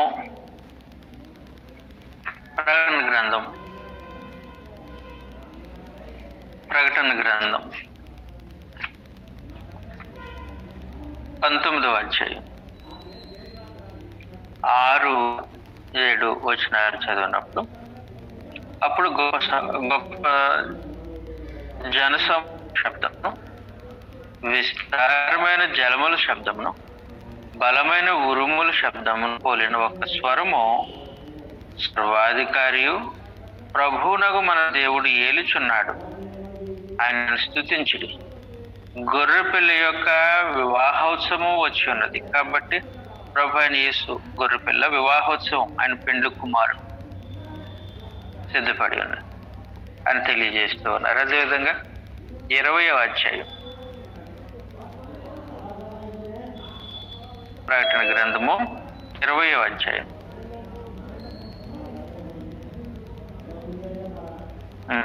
21వ అధ్యాయం 2వ వచనంలో, మరియు నేను నూతనమైన యెరూషలేము అను ఆ పరిశుద్ధ పట్టణము తన భర్త కొరకు అలంకరింపబడిన పెండ్లి కుమార్తె వల్లే సిద్ధపడి పరలోకమందున్న దేవుని యొద్దకు దిగివచ్చుట చూచింది. కాబట్టి ప్రభువైన యేసు పెండ్లి కుమారుడు, ఆయన ప్రజలు సంఘము పెండ్లి కుమార్తెగా ఇక్కడ ప్రస్తావించబడి, ఇదే విషయాన్ని ప్రభువు తన ఉపమానంలో కూడా తెలియజేస్తూ ఉన్నాడు. పరలోక రాజ్యము తమ డ్యూటీలను పట్టుకొని పెండ్లి కుమారుని ఎదుర్కొనుటకు బయలుదేరిన 10 మంది కన్యకలను పోలి ఉంది. వీరిలో 5 బుద్ధి లేని వారు, 5 బుద్ధి గలవారు. అందులో 5 బుద్ధి లేని వాళ్ళు ఉన్నారు, 5 బుద్ధి కలిగిన వారు ఉన్నారు. బుద్ధి లేని వారు తమ డ్యూటీలు పట్టుకొని తమతో కూడా నూనె తీసుకొని పోలేదు. బుద్ధి గలవారు తమ డ్యూటీలతో కూడా సిద్ధులలో నూనె తీసుకొని పోయారు. పెండ్లి కుమారుడు ఆలస్యం చేయగా వారందరూ కునికి నిద్రించుచుండిరి. అర్ధరాత్రి వేళ ఇదిగో పెండ్లి కుమారుడు, అతనిని ఎదుర్కొన రండి అని కేక వినబడెను. అప్పుడు ఆ కన్యకులందరూ లేచి తమ డ్యూటీలను చక్కపరిచారు. గాని బుద్ధి లేని ఆ కన్యకులు, మా డ్యూటీలు ఆరిపోచున్నవి గనుక మీ నూనెలో కొంచెము మాకు ఇవ్వడని బుద్ధి గల వారిని అడిగి, అందుకు బుద్ధి గల కన్యకులు, మాకును మీకును ఇవి చాలదేమో, మీరు అమ్మవాని యొద్దకు పోయి కొనుక్కొనడని చెప్పిరి. కాబట్టి బుద్ధి లేని వాళ్ళు తమ డ్యూటీలు తెచ్చుకున్నారు, కానీ దాంట్లో సరిపడా నూనె తీసుకొని రాలే. బుద్ధి కలిగిన వారు డ్యూటీలతో పాటు నూనెను కూడా తీసుకొని వచ్చారు. పెండ్లి కుమారుడు రావడం ఆలస్యమైంది. ఈ డ్యూటీలు ఆరిపోయే కొంతమంది వీళ్ళ దగ్గర, అలాగే వారు నిద్రిస్తున్నారు. లోపు పెండ్లి కుమారుడు యొక్క స్వరము వినబడింది. ఆయన వచ్చేస్తున్నాడు. ఇప్పుడు ఏం చేయాలనంటే సిద్ధపడాలి. సంఘము, పరలోక రాజ్యము, దేవుని జనాంగము సిద్ధపడాలి అనే సంగతిని వినిపింపబడినప్పుడు బుద్ధి లేని వారు వారి డ్యూటీలు చూసుకుంటారు. వారి డ్యూటీలు చూసుకుంటే ఆరిపోయాయి. అంటే వారు భక్తిహీనులు అనే విషయాన్ని స్పష్టం చేయటానికి ప్రభువైన యేసు సంగతి గ్రంథం ఏమంటూ ఉందనంటే, దివిటీలు ఆరిపోయిన వారు లేదా దీపం ఆరిపోయిన వారు భక్తిహీనులు. సామెతల గ్రంథం 13వ అధ్యాయం 9వ వచనంలో,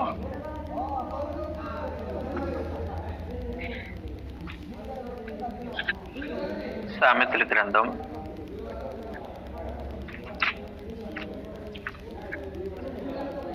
13వ అధ్యాయం 9వ వచనంలో, నీతిమంతులు వెలుగు తేజరిల్లును, భక్తిహీనులు దీపము ఆరిపోవును. వారి డ్యూటీలు ఆరిపోయాడంటే అది వారి భక్తిహీనతకు సూచన. భక్తిహీనులుగా జీవించే జీవన వైఖరికి సూచన. యోబు గ్రంథం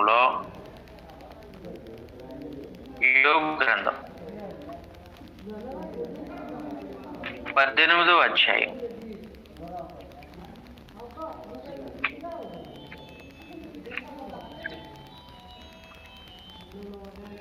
5వ వచనంలో, భక్తిహీనులు ద్వీపము ఆర్పివేయబడు, వారి అగ్నిజ్వాలలు ప్రకాశింపకపోవును. వారి గుడారములో వెలుగు అంధకారమగును, వారి యొద్దనున్న దీపము ఆరిపోవు.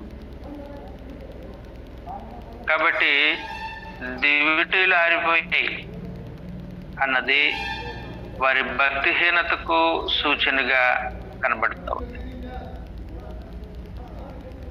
లోకరాజ్యం ఎలాగుందనంటే దేవుని ఎదుర్కొనటానికి దేవుని జనాంగంగా పిలువబడుతున్నటువంటి వారి యొక్క జీవిత విధానం ఎలాగుందనంటే, కొంతమంది బుద్ధి కలిగిన వారే ఉన్నారు, తమ దివిటీలను ఆరిపోకుండా చక్కపరుచుకొని సిద్ధపడిన వారు ఉన్నారు, మెలుగుగా ఉన్నారు. అదే పరలోక రాజ్యంలో బుద్ధి లేని కన్యకులు, పరలోక రాజ్యము బుద్ధి కన్యకులు ఉన్నారు. వారి భక్తిహీన జీవిత శైలి, వారి తమ దివిటీలను ఆర్పివేసుకున్నటువంటి భక్తిహీనత, అంతేకాదు వారు సిద్ధపడి ఉన్న వాళ్ళు కాదు. క్రీస్తు ప్రభు యొక్క పెండ్లి కుమారుడు యొక్క రాకడైతే స్పష్టం. ఆయన వచ్చి తీరుతాడు, రాక మానడు.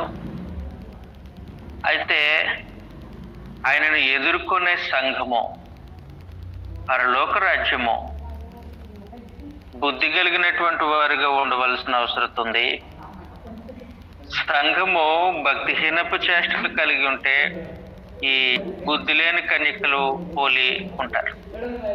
అందువల్ల ఏం జరుగుతూ ఉందనంటే 8వ వచనంలో, మత్తయి సువార్త 25వ అధ్యాయం 8వ వచనంలో, బుద్ధి లేని ఆ కన్యకలు మా దివిటీలు ఆరిపోచున్నవి, మీ నూనెలో కొంచెము మాకీయుడని బుద్ధి గలవారిని అడిగి.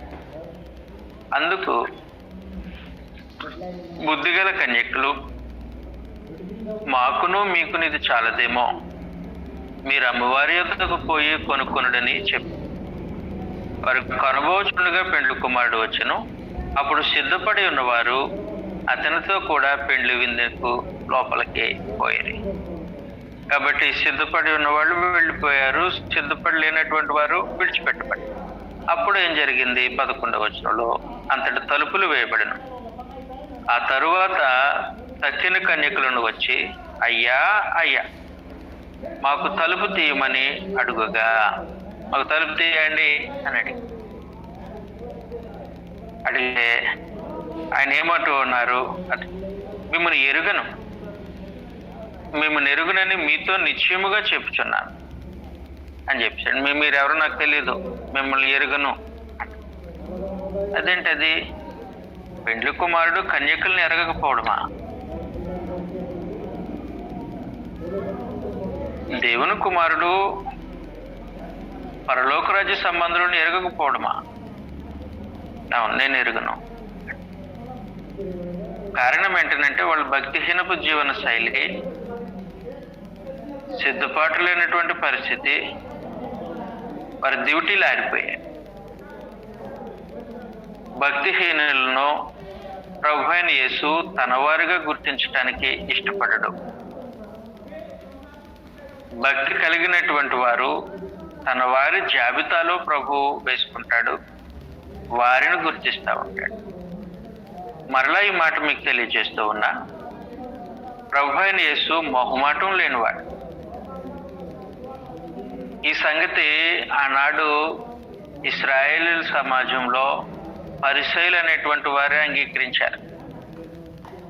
22వ అధ్యాయం మనం చదివాం కదా, 22వ అధ్యాయము 16వ వచనంలో ఆనాడు పరిసయ్యులు, ఆనాడు సమాజము ప్రభువైన యేసును ఏ విధంగా గుర్తించారని అంటే, బోధకుడా, నీవు సత్యవంతుడు అయి ఉండి దేవుని మార్గమును సత్యముగా బోధించుచున్నావనియు, నీవు ఎవరిని లక్ష్య పెట్టవనియు, మొహమాటం లేనివాడనియు మేము ఎరుగుదాం. ఇవన్నీ కరెక్టే.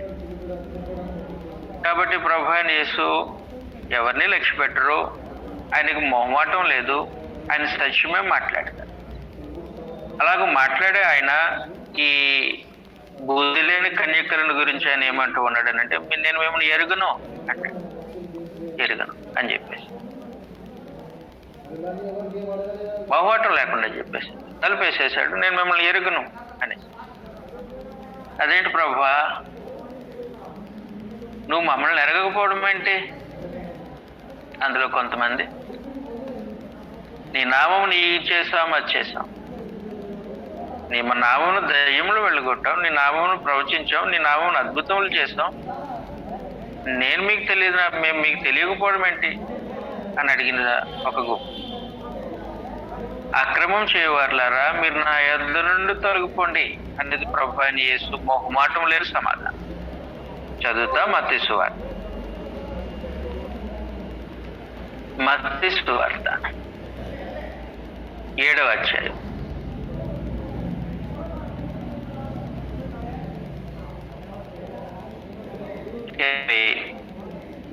22వ వచనంలో, ఆ దినమున అనేకులు నన్ను చూచి, ప్రభువా ప్రభువా, మేము నీ నామమును ప్రవచింపలేదా? నీ నామమును దయ్యమును వెళ్ళగొట్టలేదా? నీ నామమును అనేకమైన అద్భుతములు చేయలేదా అని చెప్పి, నేను మిమ్మల్ని ఎన్నడూనూ ఎరుగను, అక్రమము చేయవారులారా, నా యొద్ద నుండి పొండని వారు.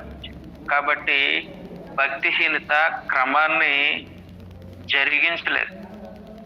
కాబట్టి వీళ్ళు అక్రమాన్ని చేశారు, క్రమమైన దాన్ని జరిగించలేదు. కాబట్టి నేను మిమ్మల్ని ఎరుగును, నా యొద్ద నుండి పొండి అని ప్రభువు నిర్మోహమాటంగా వారికి తెలియజేశారు.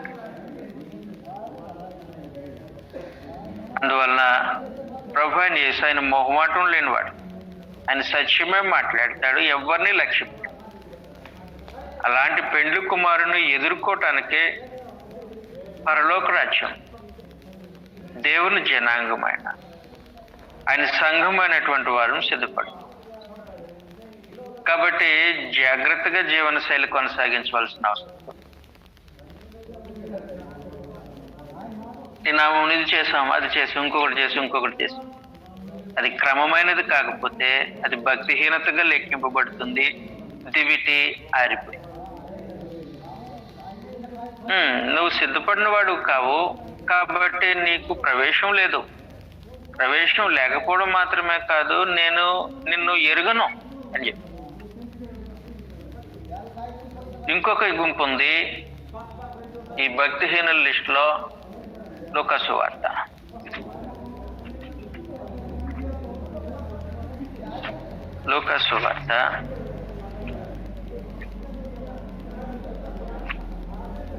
13వ అధ్యాయంలో 25వ వచనంలో 26 నుంచి చదువుతాను. ఆయన, మీరెక్కడి వారో మిమ్మల్ని ఎరుగునని ఉత్తరము మీతో చెప్పును. అందుకు మీరు, నీ సముఖమందు మేము తిని త్రాగుచుంటుమే, నీ సముఖంలోనే కదా మేము తిన్నాం త్రాగాము, నీవు మా వీధులలో బోధించితివే అని చెప్తారు. కాబట్టి ప్రభు కొంతమందిని ఉద్దేశించి, నేను మిమ్మల్ని ఎరుగును అంటే, ప్రభు తమరు మమ్మల్ని ఎరగకపోవడం ఏంటి? మనం కలిసి భోజనం చేశాం కదా. అంతేకాదు, మీరు మా వీధిలో బోధ చేశారు కదా అని అంటారు. అప్పుడు ప్రభు వారితో, మీరెక్కడి వారో మిమ్మల్ని ఎరుగును అని మీతో చెప్పుచున్నాను. అక్రమం చేయవు మీరందరూ నా యొద్ద నుండి తొలగిపోవడని చెప్పు. కాబట్టి అక్రమం చేసేవారు నేను తీసేస్తానండి. కాబట్టి ప్రభు అయిన యేసు, ఆయన సత్యవంతుడు, మనుషులను లక్ష్య పెట్టేవాడు కాడు, ఆయన మొహమాటం లేనివాడు. అలాంటి పెండ్లి కుమారుని ఎదుర్కోవటానికి సిద్ధపడుతూ ఉన్నాం. జాగ్రత్త అవసరమై ఉంటుంది. భక్తిహీనత చేష్టలు క్రమము కానిది మన జీవితంలో ఉన్నప్పుడు నిర్మోహమాటంగా తలుపు వేయబడుతూ ఉంటుంది. ఇక మిమ్మల్ని ఎన్నడనూ ఎరుగును అని తెలియదు. ప్రభువైన యేసు దగ్గర ఒక ప్రత్యేకమైన పాలసీ ఉంది. తండ్రి అయిన దేవుడు కూడా దాన్ని అవలంబించేవారై ఉన్నారు. అదేంటనంటే, తన వారిని ప్రత్యేకించి ఎరగడము. మనుషులందరూ ఆయనకు తెలుసు, ప్రతి మనిషిని ఆయన ఎరుగుదుడు. కానీ ఎరిగినంత మాత్రాన ఆయన ఆ వ్యక్తిని తన ప్రజగా, తనవాడిగా గుర్తించడము దేవుని వలన కాదు, ప్రభువైన యేసు వలన కూడా సాధ్యం. కొంతమందిని మాత్రము ఆయన తనవారిగా గుర్తిస్తాడు, ఆయన నన్ను ఖచ్చితంగా ఎరుగుతాడు. ఇది ప్రభువైన యేసు యొక్క నైజం, అది ఆయన పాలసీ. అందుకోసమే రెండవ తిమోతి పత్రిక 2వ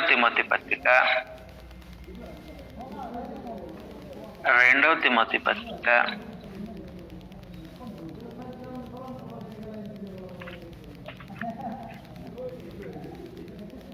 2వ అధ్యాయం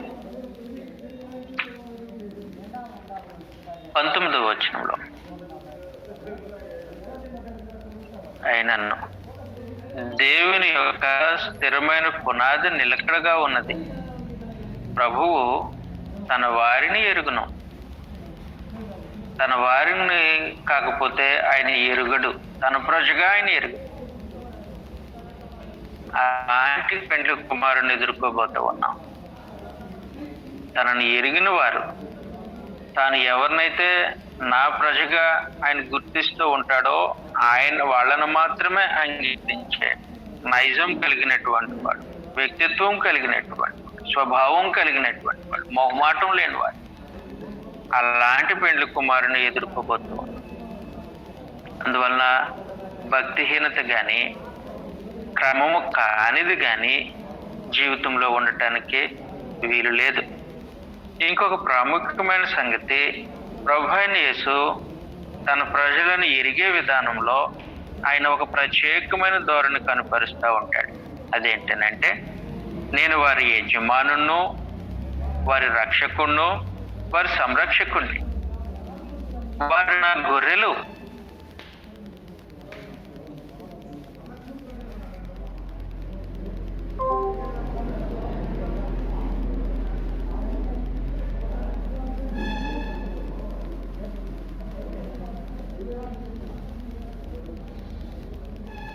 యోహాను సువార్త 10వ అధ్యాయం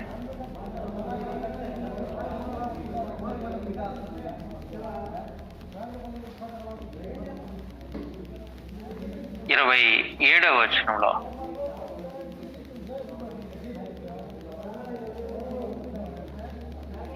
నా గొర్రెలు నా స్వరము వినును, నేను వాటిని ఎరుగుదు, అవి నన్ను వెంబడించును. నేను వాటిని ఎరుగుదును, అవి నన్ను వెంబడిస్తాయి. నా గొర్రెలు నా స్వరం వింటాయి అని చెప్పి నేను వాటిని ఎరుగుతాను. 14వ వచనంలో, నేను గొర్రెలకు మంచి కాపరిని, తండ్రి నన్ను ఎలాగును ఎరుగును, నేను తండ్రిని ఎలాగూ ఎరుగును, అలాగే నేను నా గొర్రెలను ఎరుగుదును, నా గొర్రెలు నన్ను ఎరుగును, మరియు గొర్రెల కొరకు నా ప్రాణం పెట్టుచున్నా. కాబట్టి ప్రభువైన యేసు తనను ఎరిగిన గొర్రెల కొరకు ఆయన ప్రాణం పెట్టాడే తప్ప ఎరగని మనుషుల కొరకు కాదు. అందువల్ల దేవుని దృష్టి, ప్రభువైన యేసు దృష్టిలో ఎవరు తన జనాంగము కాదో, తన గొర్రెలు కాదో ఆయన స్పష్టంగా తెలుసుకుంటారు. ఆయన స్వరం వినేవాళ్ళు అంటే ఆయన మాట చెప్పిన భక్తిహీనులు కానివారు, తర్వాత అక్రమముగా నడుచుకోనివారు, ఆయనను వెంబడించేవారు, అలాంటి వారిని ఆయన ఎరిగి ఉంటాడు. అలాంటి వారి కొరకు పెండ్లి కుమారుడు వస్తున్నాడు. అందువలన జాగ్రత్తగా సంగతులు పరిశీలించవలసిన వారమై ఉన్నాం. పరలోక రాజ్యంనే 2 భాగాలుగా చేశాడు. పరలోక రాజ్యము పెండ్లి కుమారుని ఎదుర్కొను 10 మంది కన్యకలను పోలియను. ఈ పరలోక రాజ్యములో అంటే ఈ 10 మంది కన్యకల్లో 5 బుద్ధి కలిగిన వారు, భక్తిహీనత లేని జీవిత విధానంలో అక్రమముగా నడుచుకోలేని పరిస్థితుల్లో ప్రభు అయిన యేసు స్వరము విని ఆయనను వెంబడించడానికి సిద్ధపడిన జీవిత అనుభవాల్లో వారి దివిటీలను వెలిగించుకోవడం మాత్రమే కాదు, నూనెను కూడా సిద్ధం చేసుకున్నటువంటి వారి యొక్క జీవిత విధానం ఒక ప్రత్యేకమైనదిగా ఉంటుంది. కారణం ఏంటంటే ప్రభు అయిన యేసు తెలియచేసినట్టు మత్తయి సువార్త 5వ అధ్యాయం 16వ వచనంలో, మీరు లోకమునకు వెలుగై ఉన్నారు, మీ సత్క్రియలను చూచి అనేకులు తండ్రిని మహిమపరిచినట్లుగా వారి ఎదుట మీ వెలుగును ప్రకాశింపనీయుడి అని ప్రభు తెలియచేసినటువంటి విధంగా సత్క్రియలతో జీవిత విధానాన్ని కొనసాగిస్తున్నటువంటి వారు వెలుగు సంబంధులు, వెలుగులో నడిచేవారు. వారి చేతుల్లో దివిటీలు ఉన్నాయి, వారి దీపం మారిపోయింది కాదు. అలాంటి జీవితంలో కొనసాగుతున్నటువంటి వారు 5గురు.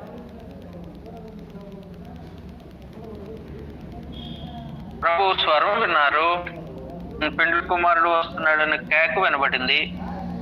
వారి భక్తి కలిగినటువంటి జీవితము, వాక్య క్రమంలో నడిచినటువంటి విధానము, ప్రభువును వెంబడించినటువంటి, లోకంలో సత్క్రియలు జరిగించి దేవుని మహిమను కనుపరిచినటువంటి జీవిత విధానంలో వాళ్ళు సిద్ధపడిన వారే వెళ్ళిపోయారు. ప్రభు అయిన యేసుని ఎదురు వెళ్ళిపోయారు లోపలికి పెండ్లి కుమారుడితో పాటు.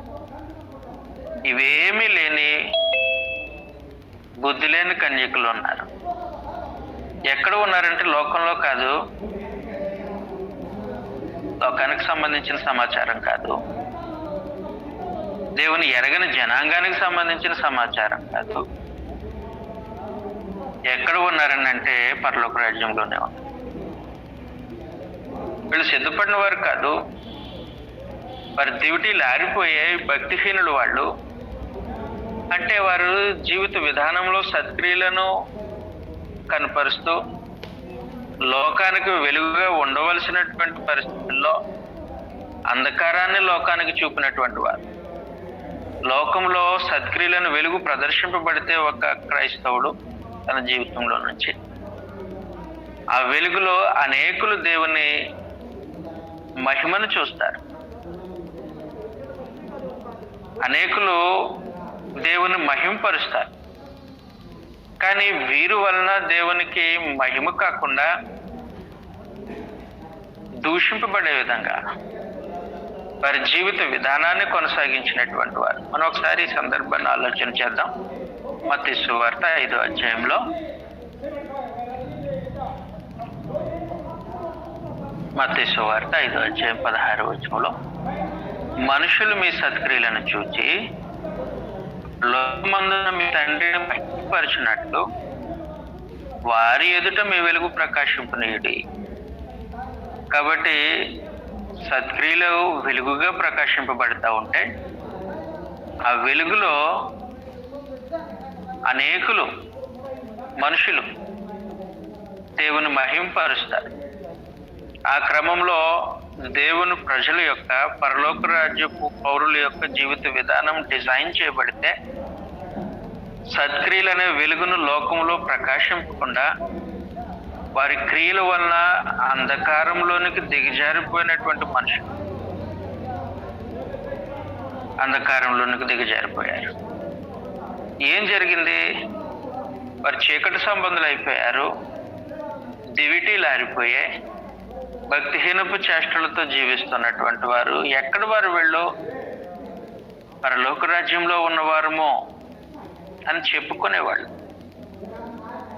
కాబట్టి ప్రభు వాళ్ళు సిద్ధపడలేదు, వారి జీవిత విధానం అంగీకారంగా లేదు పెండ్లి కుమారుని ఎదుర్కోవటానికి.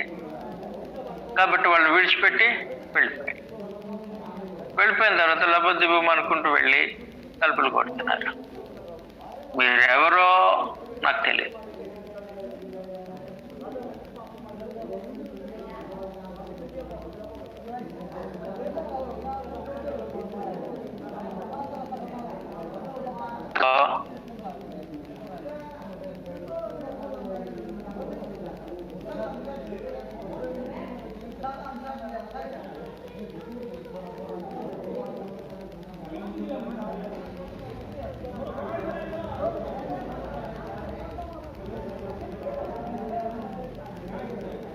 వారిని దేవుని రాజ్య సంబంధులను, పరలోక రాజ్య పౌరులను ఆయన దృఢపరుస్తూ వారిని హెచ్చరిస్తున్నటువంటి సందర్భం.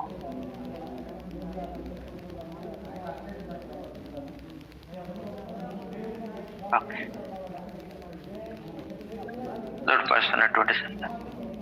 అలాగే తలాంతుల గురించిన ఉపమానాన్ని తెలియజేశారు. అది కూడా పరలోక రాజ్యపు వాతావరణం, అక్కడ మనుషులు ప్రవర్తించవలసిన విధానం. దేవుడు ప్రతి ఒక్కరికి తలాంతులను అనుగ్రహించారు. అందరూ సామర్థ్యులమే. మన సామర్థ్యాన్ని బట్టి పరమదేవుడు మనకు తలాంతులను అనుగ్రహించారు. అనుగ్రహించిన తర్వాత ఆయన ఇచ్చినటువంటి తలాంతుకు లెక్క చెప్పవలసిన వారమై ఉన్నాం. తలాంతును దాచిపెట్టేవారు శిక్షార్హులు అనే సమాచారాన్ని. ఇక మూడవది మేకలు, గొర్రెలు.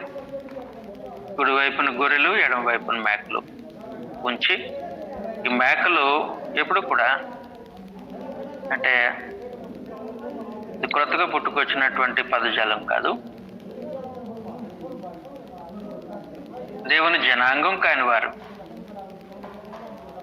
దేవుని ప్రజలకు లేకపోతే దేవుని చిత్తానికి వ్యతిరేకంగా నడుచుకునేటువంటి వారిని మేకలతో పోల్చడం జరిగింది. యెహెజ్కేలు గ్రంథం 34:17 పరమదేవుడు ఇశ్రాయేలీయుల గురించి, దేవుని జనాంగమైన ఇశ్రాయేలీయుల గురించి, అంటే భక్తితో జీవించే వారి గురించి, భక్తి లేకుండా ప్రవర్తించే వారి గురించి వ్యత్యాసాన్ని మాట్లాడుతూ, గొర్రెలను వేరుపరుస్తాను, గొర్రెల నుంచి పొట్టేళ్లను వేరుపరుస్తాను, గొర్రెల నుంచి మేకలను కూడా వేరు చేస్తాను అని చెప్పి అదే సందర్భాన్ని ప్రభు అయిన యేసు ఇక్కడ ప్రస్తావిస్తూ, గొర్రెలను మేకలను వేరుపరిచినట్లుగా నేను వేరు చేసేస్తాను.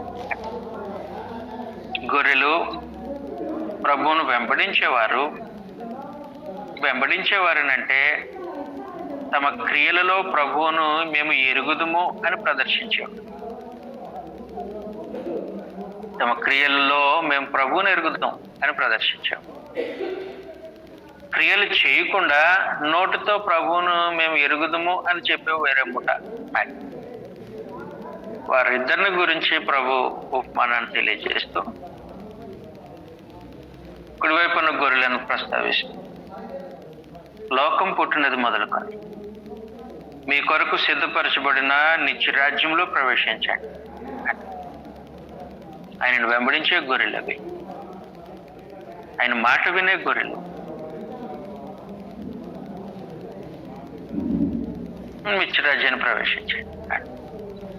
ఆయన వెంబడించే గొర్రెలు, ఆయన మాట వినే గొర్రెలు ప్రభువును వెంబడించిన జీవిత విధానాన్ని ప్రదర్శిస్తారు క్రియలు. కాబట్టి వారి క్రియారూపకమైనటువంటి విశ్వాస జీవితం ఎలాగుందనంటే, రోగులను పరామర్శించారు. చదువుతాం మనం ఆ సందర్భాన్ని.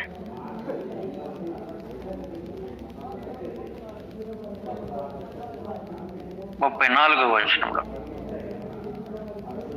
మత్తయి సువార్త 25:34. అప్పుడు రాజు తన కుడివైపున ఉన్న వారిని చూచి, నా తండ్రి చేత ఆశీర్వదింపబడిన వారులారా, రండి, లోకము పుట్టినది మొదలు సిద్ధపరచబడిన రాజ్యమును స్వతంత్రించుకోండి. నేను ఆకలి గొంటిని, మీరు నాకు భోజనం పెట్టి, దప్పిగొంటిని, నాకు దాహం ఇచ్చింది, పరదేశినై ఉంటిని, నన్ను చేర్చుకుంది, దిగంబరినై ఉంటిని, నాకు బట్టలు ఇచ్చింది, రోగినై ఉంటిని, నన్ను చూడవచ్చింది, చెరసాలలో ఉంటిని, నా యొద్దకు వచ్చితురని చెప్పాను.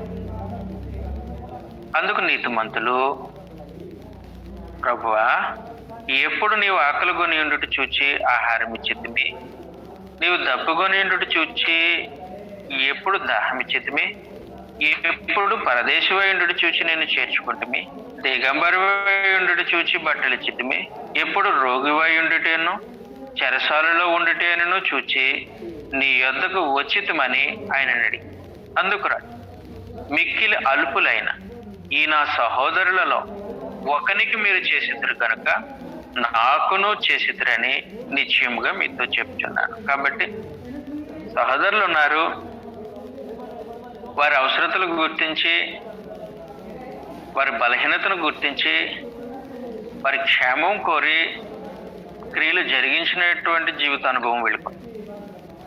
అలాంటి వారిని ప్రభు ఎరిగాడు, వీరిని గొర్రెలు అన్నాడు. నేను రోగినై ఉంటే నన్ను చూడవచ్చారు, చెరసాల్లో ఉంటే చేర్చుకుంటారు, ఆకలి కొన్నప్పుడు భోజనం పెట్టారు, దప్పుకున్నప్పుడు దాహం ఇచ్చారు, దిగంబరిని ఉంటే నాకు వస్త్రం ఇచ్చారని చెప్పడం మొదలెట్టాడు. ఎప్పుడు చేశాము ఇవన్నీ? ఈ నా సహోదరుల్లో ఒకరికి చేస్తే నాకు చేసినట్లే, నాకు చేసి ఉన్నారు అని చెప్పాడు. తర్వాత మేకలు, ఇలాంటివి ఏమీ మీరు చేయలే,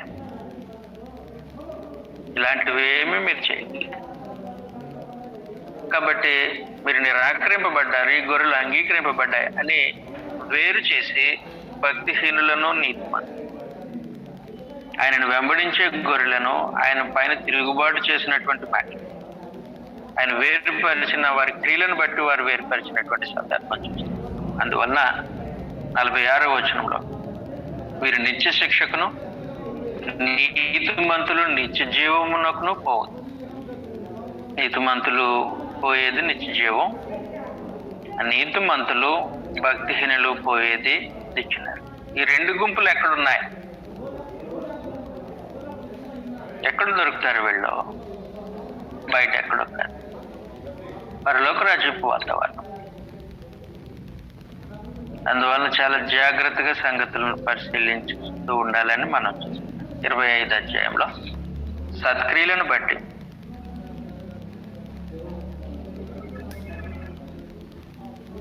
తలాంతులను వినియోగించడాన్ని బట్టి ప్రభువును వెంబడించడాన్ని బట్టి పరలోక రాజ్యంలో పౌరులు ప్రశంసింపబడతారు. అలా కాకుండా సత్క్రియలు లేకుండా వారికి అనుగ్రహింపబడిన తలాంతులు వినియోగపరచకుండా ప్రభువును వెంబడించే జీవిత అనుభవాన్ని లేకుండా ఉంటే పరలోక రాజ్యం పౌరులుగా గుర్తింపబడుతూ ఉన్న వారికి వచ్చే మేలేమీ ఉండదు. ఈ సందర్భాన్ని తెలియజేస్తూ 25వ అధ్యాయాన్ని ప్రభు చేసి దీర్ఘంగా చర్చించారు. ఇది 3వ రోజు మంగళవారం. మొదటి రోజు చెప్పాను కదా, పామ్ సండే అంటారు. రెండవ రోజు ఆయన అంజూరపు చెట్టును తప్పించడం, దేవాలయంలో ఆయన బోధన చేయటం జరిగింది. 3వ రోజు 24వ అధ్యాయం. ఆ రోజు సాయంత్రం ఒలీవల కొండకు వెళ్ళిన తర్వాత యెరూషలేము నాశనం గురించి, దేవుని జరిగించేటువంటి తీర్పుల గురించి, పరలోక రాజ్య పౌరులు ప్రవర్తించవలసిన విధానం, వీటన్నిటి గురించి చర్చించారు. 25వ అధ్యాయం. బుధవారం ఆయన అప్పగింపబడే వారంలో బుధవారం ఏం జరిగిందనంటే 26వ అధ్యాయం. 26వ అధ్యాయం మొదటి యేసు ఈ మాటలు చెప్పి చాలించిన తర్వాత జరిగినదేమనగా, ఆయన తన శిష్యులను చూచి 2 దినములైన పిమ్మట పస్కా పండుగ వచ్చిననియు, 2 రోజుల తర్వాత పస్కా పండుగ వస్తుంది. అప్పుడు మనుష్య కుమారుడు సిలువ వేయబడుటకై అప్పగింపబడుననియు మీకు తెలియనని చెప్పాను. ఇది ఇప్పటి నుంచి 2 రోజులు, అంటే ఇది బుధవారం అన్నమాట. 2 రోజులు, శుక్రవారం సిలువ వేయబడ్డాడు, బుధవారం, గురువారం, తర్వాత శుక్రవారం అని సిలువ వేయబడతాడు. కాబట్టి 2 దినములైన పిమ్మట పస్కా పండుగ వస్తుంది. అప్పుడు మనుష్య కుమారుడు సిలువ వేయబడుటకై అప్పగింపబడినని మీకు తెలియనని చెప్పాను. ఆ సమయమున ప్రధాన యాజకులను, ప్రజల పెద్దలను, కైప అను ప్రధాన యాజకుని మందిరంలోను కూడి వచ్చి యేసును మాయోపము చేత పట్టుకొని చంపవలనని ఏకమై ఆలోచన చేశారు. మాయోపము చేత మామూలుగా అయితే పట్టుకోవటానికి వీలుండదు, మాయ చేసి పట్టుకుందాం, మాయోపాయం చేసి పట్టుకుందాం అని ఆలోచన చేస్తారు. అందుకొరకు ఏకీభవించారు.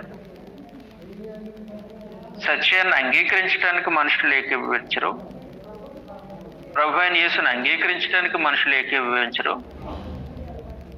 భక్తిహీనమైన జనాంగము దేని కొరకు ఏకీభవిస్తారనంటే ప్రభువుని నిరాకరించడానికి ఏకీభవిస్తారు, సత్యానికి విరుద్ధంగా ప్రవర్తించడానికి ఏకీభవిస్తారు, దేవుని ఉద్దేశాలను ఆటంకపరచడానికి ఏకీభవిస్తారే తప్ప దేవుని చిత్తాన్ని జరిగించడానికి మనుషులు ఏకీభవించిన సదా అదే జరుగుతూ ఉంది. ప్రధాన యాజకులను, ప్రజల పెద్దలను కైప, ప్రధాన యాజకుడైన కైప దగ్గర మీటింగ్ పెట్టారట. వీళ్ళందరూ ఏకీభవించింది దేనికోసమనంటే మాయా ఉపాయం వేయటానికి, మాయ చేయటానికి, మనుషులకు మాయ చేసి సత్యం వారు గ్రహించకుండా చేయటానికి. అందుకొరకు ప్రభు అయిన యేసును చంపటానికి వారు ఏకీభవించారంట. 4వ వచనంలో యేసును మాయోపము చేత పట్టుకొని చంపవలనని ఏకమై ఆలోచన చేశారు. అయితే ప్రజలలో అల్లరి కలుగుకుంటున్నట్టు పండుగలో వద్దు అని చెప్పుకున్నారు. ఇది బుధవారం జరిగినటువంటి కార్యం.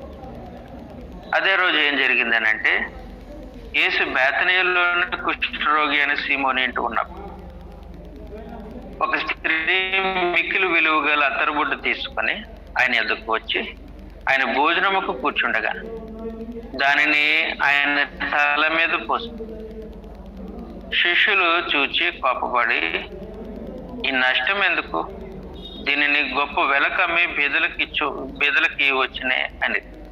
యేసు ఆ సంగతి తెలుసుకుని, ఈ స్త్రీ నా విషయమై ఒక మంచి కార్యం చేశాను, ఈమెను మీరేలా తొందర పెట్టుచున్నారు, బీదలు ఎల్లప్పుడూ మీతో కూడా ఉన్నారు కానీ నేను ఎల్లప్పుడూ మీతో కూడా ఉండను.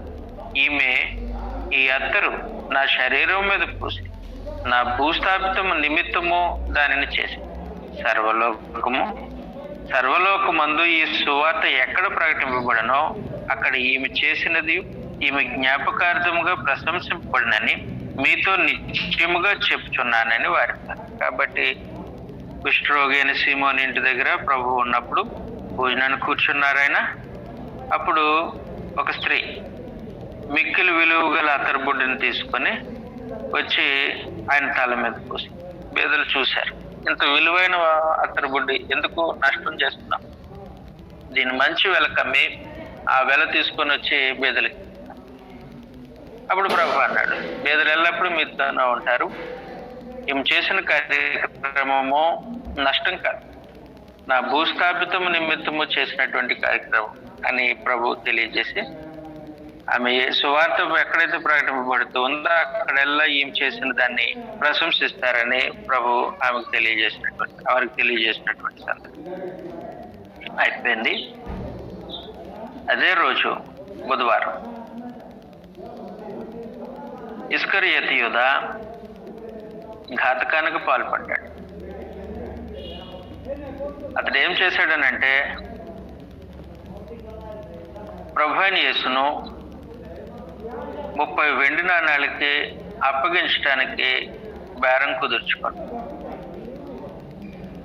అది ప్రవచనం. వాస్తవానికి ఇస్కరియోతు యూదా తిరుగుబాటు చేస్తాడనే సంగతి ప్రభు అయిన యేసుకు తెలుసు.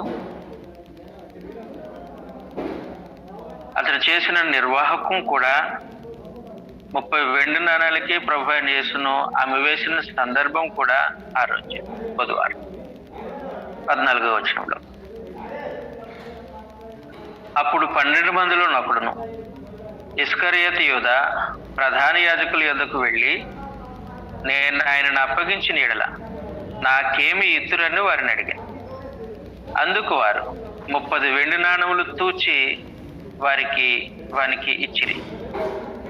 వాడు అప్పటి నుండి ఆయనను అప్పగించుటకు తగిన సమయము కనిపెట్టుచుండెను. అప్పటి నుండి ఏం చేస్తున్నాడు అంటే ఆయన అప్పగించడానికి తగిన సమయాన్ని కనిపెడతా ఉన్నాడు ఈ ఇస్కరియోతు యూదా ప్రభువును అప్పగించడానికి కొనుక్కున్నాడు. ఈయన ప్రభు యొక్క శిష్యుడే, బయటవాడు కాదు. ఈయన చేసే ఘాతకమును గురించి పరమదేవుడు ముందుగానే తెలియజేశాడు తన పరిశుద్ధ ప్రవక్తలను. చదువుతాం గ్రంథంలో ఇతడు ఎలాంటి వాడు, ఇతడు ఏం చేస్తాడు అనే సంగతి కీర్తనల గ్రంథం 55వ అధ్యాయం. కీర్తనల గ్రంథం 55వ అధ్యాయం 12వ వచనంలో, నన్ను దూషించేవాడు శత్రువు కాదు, శత్రువు అయిన ఎడల నేను దాన్ని సహింపవచ్చును. నా మీద మిట్టపడివాడు నా యందు పగబట్టినవాడు కాదు, అట్టివాడైన ఎడల నేను దాగి ఉండవచ్చును. ఈ పని చేసిన నీవు నా సహకారివి. 3.5 సంవత్సరాలు ప్రభువుతో పాటు పరిచర్యలో పాల్పొందినవాడు, ప్రభు పరిచర్యలో సహకారం అందించిన వాడు. ప్రత్యేకించి డబ్బు సంచి యూదా దగ్గర ఉంటుంది. ప్రభు అయిన యేసుకు, ఆయనను వెంబడిస్తున్న శిష్యులకు వారి అవసరతల కొరకు, ఆహారం అవసరతలు తీర్చడానికి డబ్బును ఖర్చు చేసేది, నిలువ చేసేది ఇస్కరియోతు యూదానే. అందువలన అతడు సహకారి. ఆ సహకారిని గురించి 13వ వచనంలో, ఈ పని చేసిన వాడు నీవు నా సహకారివి, నా చెలికాడువు, నా పరిచయుడు, నువ్వు నాకు తెలుసు, నువ్వు నా చెలికాడు. మనము కూడి మధురమైన గోష్ఠి చేసి ఉన్నాము. మనం అందరం కలిసి ఏం చేసామనంటే, మధురమైన గోష్ఠి అంటే భోజనం, విందు, భోజనం చేసాం. ఉత్సవంకు వెళ్ళే సమయంలో, అంటే యెరూషలేము దేవాలయంలో పండుగను ఆచరించడానికి యూదులు ప్రతి సంవత్సరం 3 మార్లు, ప్రత్యేకించి పస్కా పండుగ రోజున, పెంతెకొస్తు పండుగ రోజున, ప్రథమ ఫలముల పండుగ రోజున, లేదంటే పర్ణశాలల పండుగ రోజున మరి సమావేశం అవ్వాలి. అలాగూ సమావేశం అవ్వాలనే ఆజ్ఞ పరమదేవుడు జారీ చేశాడు యూదులకు. ప్రభు అయిన యేసు తాను శరీరధారిగా జన్మించిన కాలంలో యూదుడైన కారణంగా ఆయన కూడా ఉత్సవానికి వెళ్ళాడు. ఆయన ఉత్సవంకు వెళ్ళినప్పుడు ఆయనతో పాటు ఉత్సవంకు వెళ్ళినటువంటి వాడు యూదా ఇస్కరియోతు. అందువల్ల 14వ వచనంలో మనము కూడి మధురమైన గోష్ఠి చేసి ఉన్నాము. ఉత్సవమునకు వెళ్ళే సమయంలో సమూహములో దేవుని మందిరమునకు పోయి ఉన్నాము అని యూదాను గూర్చినటువంటి సమాచారాన్ని ప్రభు అనే గ్రంథంలో ముందుగానే తెలియదు. ప్రభు సహకారి, చెలికాడైనటువంటి వాడు. మడిమునెత్తిన ద్రోహం,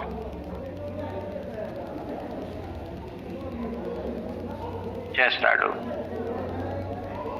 ప్రభుతో పాటు భోజనం చేసినవాడు, ఉత్సవమునకు ప్రభుతో పాటు వెళ్ళినవాడు, ప్రభువుకు వ్యతిరేకంగా తిరుగుబాటు చేస్తాడు అనే సందర్భాన్ని, అనే ప్రవచనాన్ని ముందుగానే తెలియదు. అలాగే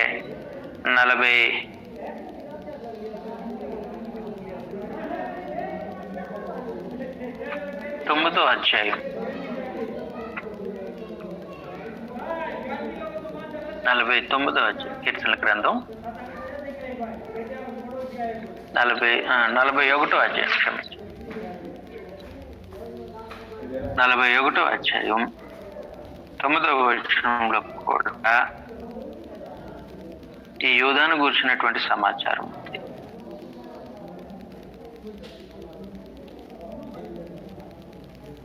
నేను నమ్ముకొనిన నా హితుడు, నా ఇంట భోజనం చేసినవాడు, నన్ను తన్నుటకే తన మడిని కాబట్టి నమ్ముకున్నవాడు, ఆయన భోజనం చేసినవాడు తనటానికి మడిమనెత్తాడంట. కాబట్టి అలాంటి ఇస్కరియోతు యూద ప్రభుతో పాటు మధురమైన గోష్ఠి చేసినవాడు, ప్రభుతో పాటు దేవాలయంలోనికి వెళ్ళినవాడు, ఉత్సవ కాలంలో ఆయనకి సహకారిగా ఉన్నవాడు, ఆయనకి చెలికాడుగా ఉన్నవాడు, ఆయనకి పరిచయకుడుగా ఉన్నవాడు ఏం చేశాడనంటే తిరుగుబాటు చేస్తూ అతడు ఎలాంటి ఘాతుకానికి పాలు పొందాడనంటే 30 వెండి నాణాలకు ప్రభు అయిన యేసును అమ్మటానికి బేరం కుదుర్చుకొని వచ్చాడు. 30 వెండి నాణాలకు అమ్మబడి ప్రభు అయిన యేసు. జకరియా గ్రంథం 11:12 ఈ మాట ప్రస్తావించబడింది. 30 వెండి నాణములు తూచి ఇచ్చారు ఇస్కరియోతు యూద. అలాగూ ఇస్కరియోతు యూద ప్రభు అయిన యేసును అప్పగించినటువంటి సందర్భము బుధవారము జరిగింది. ఇంకా బ్యాలెన్స్గా కొంత సమాచారం ఉంది. 26వ అధ్యాయం 17వ వచనంలో నుండి సమాచారం ఉంది. మరి రైట్, చదువుతాం. 5 నిమిషాల సమయం ఉంది, మనం చదువుతాం.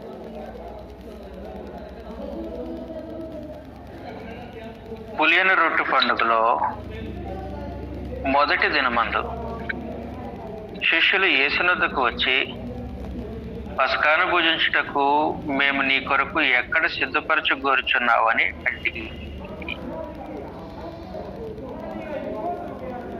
పస్కా సిద్ధపరచబడుతుంది. ఆ రోజు పస్కాకు ముందు రోజు పస్కా సిద్ధం చేసి భోజనం, పస్కా సిద్ధపడుతూ ఉన్నారు.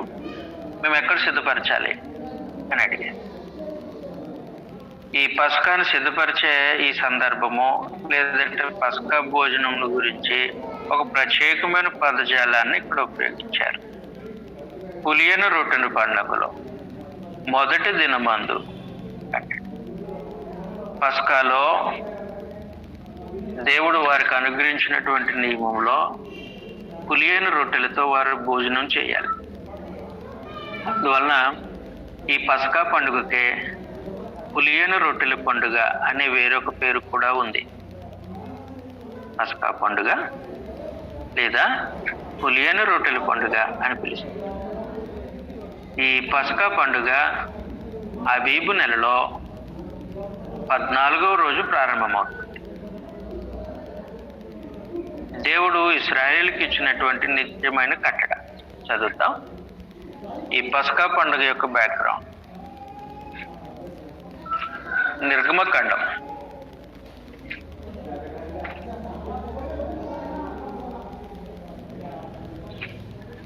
12వ అధ్యాయం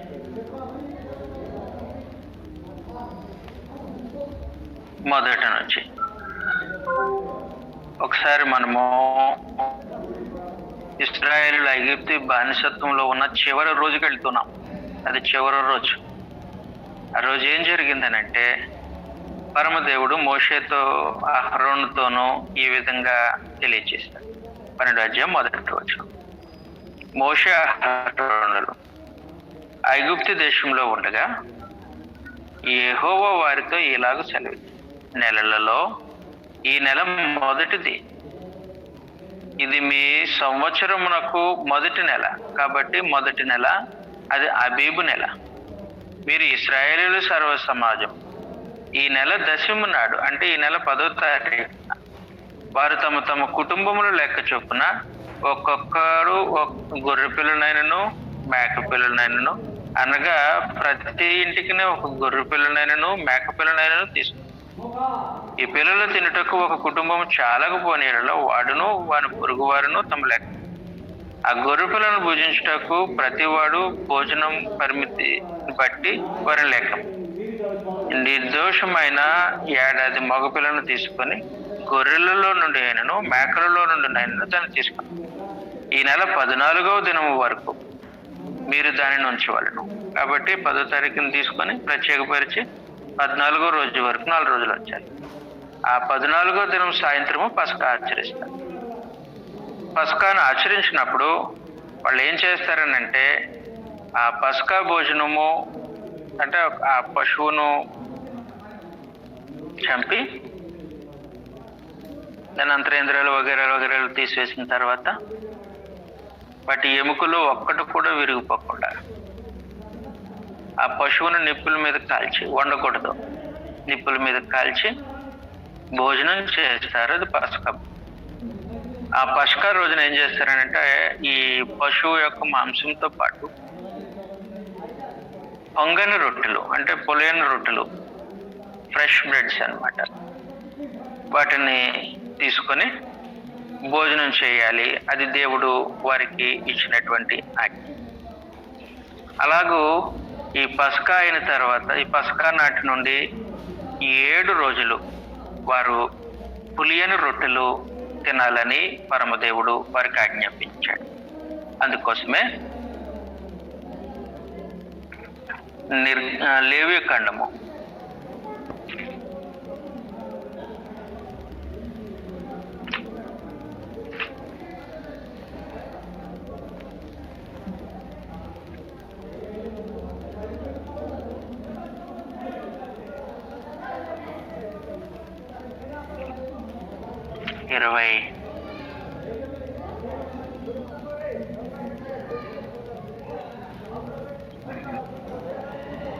20 ద్వితీయోపదేశకాండంలో చూద్దాం. 16వ అధ్యాయం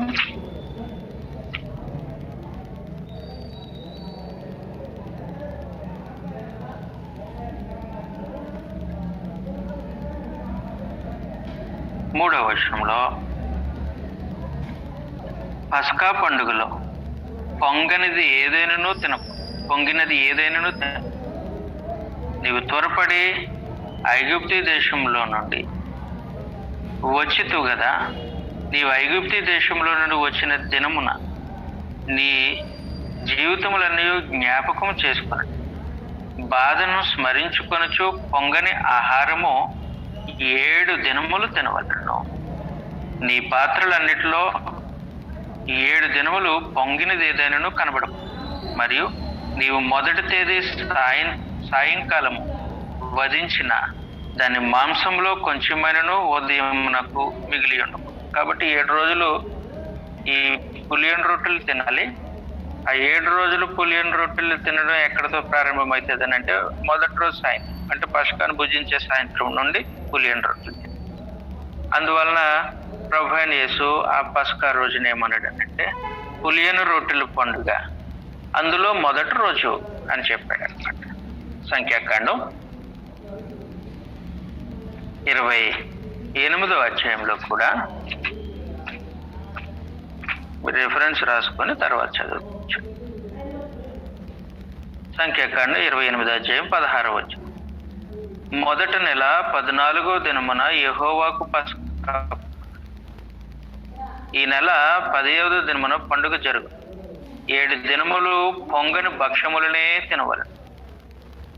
7 రోజులు పొంగని భక్ష్యములే తినాలి, అంటే పులియని రొట్టెలు తినాలన్నమాట. అది దేవుడు ఇశ్రాయేలుకు అనుగ్రహించిన ఆజ్ఞాపించినటువంటి సంగతి. ప్రభువైన యేసు తాను యూదుడిగా దీన్ని ఆచరించబద్దుడై ఉన్నాడు, ఆచరిస్తూ ఉన్నాడు. మత్తయి సువార్త 26వ అధ్యాయం 17వ వచనం, అప్పుడు 17వ వచనం, పులియని రొట్టెల పండుగలో మొదటి దినమందు శిష్యులు యేసునద్దకు వచ్చి, పస్కాను భుజించుటకు మేము మీ కొరకు ఎక్కడ సిద్ధపరచకూడదమన్నాడు. అందుకైనా మీరు పట్టణమందు ఫలాని మనుషుని యొద్దకు వెళ్ళి, నా కాలం సమీపించి ఉన్నది, నా శిష్యులతో కూడా నీ ఇంట పస్కాను ఆచరింపవలనని బోధకుడు చెప్పుచున్నాడని అతనితో చెప్పి, యేసు తమకు ఆజ్ఞాపించిన ప్రకారం శిష్యులు చేసి పస్కాను సిద్ధపరిచి, సాయంకాలం అయినప్పుడు ఆయన 12 మంది శిష్యులతో కూడా భోజనమునకు కూర్చుండాను. వారు భోజనము చేయుచుండగా ఆయన మీలో ఒకడు నన్ను అప్పగించినని మీతో నిశ్చయముగా చెప్తున్నాను. అందుకు వారు బహు దుఃఖపడి ప్రతివాడు ప్రభువా నేనా అని అన్నాడు. ఆయన నాతో కూడా పాత్రలో చేయి ముంచిన వాడేనని, వాడెవడో వాడే నన్ను అప్పగించువాడు. మనుష్య కుమారుని గూర్చి వ్రాయబడిన ప్రకారము ఆయన పోచున్నాడు, గాని ఎవరి చేత మనుష్య కుమారుడు అప్పగింపబడినో ఆ మనుషునకు శ్రమ. ఈ మనుషుడు పుట్టుక ఉండిన ఎడల వానికి మేలని చెప్పు. ఆయనను అప్పగించిన యూదా బోధకుడా నేనా అని అడుగుగా ఆయన నీవన్నట్టే. కాబట్టి పస్కా భోజనానికి కూర్చున్నారు. అక్కడ నిన్ను అప్పగింపబడతాను, నన్ను అప్పగించేవాడు మీలో ఒకటే అని అప్పగించేది ఇస్కరియోతు యూదా అని ప్రభు స్పష్టం చేశారు. అది గురువారం, మన లెక్కల్లో గురువారం అంటే ఏమంటారు లక్షవారం. తెల్లవారితే ప్రభు సిలువకు అప్పగింపబడతాడు. ఆ రోజు రాత్రి పులియని రొట్టెలతో ఆయన పస్కాను భుజిస్తూ ఉన్నారు. ఆ భుజిస్తున్నటువంటి సందర్భము మనము చర్చించవలసిన అవసరం ఉంది. దేవుని చిత్తమైతే మరలా మనం కలుసుకున్నప్పుడు మిగిలిన సంగతులు ఆలోచన చేద్దాం. ప్రార్థన చేయండి ఈ తరగతుల కొరకు. వచ్చే వారం ఈ మత్తయి సువార్తను కంప్లీట్ చేయాలని ఆలోచనతో ఉన్నాం. ప్రార్థన చేయండి. ఈ మత్తయి సువార్తలో మీకు ఏమైనా డౌట్స్ ఉంటే మొహమాట పడవసరం లేదు. మనందరం నేర్చుకునేవాళ్ళం. మనం నేర్చుకుని అనేకులకు సంగతులను తెలియచేసి సత్య సంబంధులుగా కట్టవలసిన వారు. భూమి మీద అన్నిటికంటే శ్రేష్టమైన పని భారాన్ని, బాధ్యతను, పగ్గాలను చేర్చుకున్నాం. అది పరమదేవుడు తన కృప వలన మనకు అనుగ్రహించినటువంటి గొప్ప భాగ్యం. అందువల్ల మనం నేర్చుకుందాం, శ్రద్ధ చూపుదాం, కలిసి ధ్యానం చేద్దాం సంగతులు. మనం మేలు పొందుదాం. అనేకులకు మనం పనిచేస్తున్న స్థానిక సంఘాలకు మేలు చేసేవారుగా ఉండాలని మరొకసారి మిమ్మలను మనం చేసుకుంటూ నన్ను హెచ్చరించుకుంటూ మాటలు ముగిస్తూ ఉన్నాను. మన మధ్యలో సహోదరులు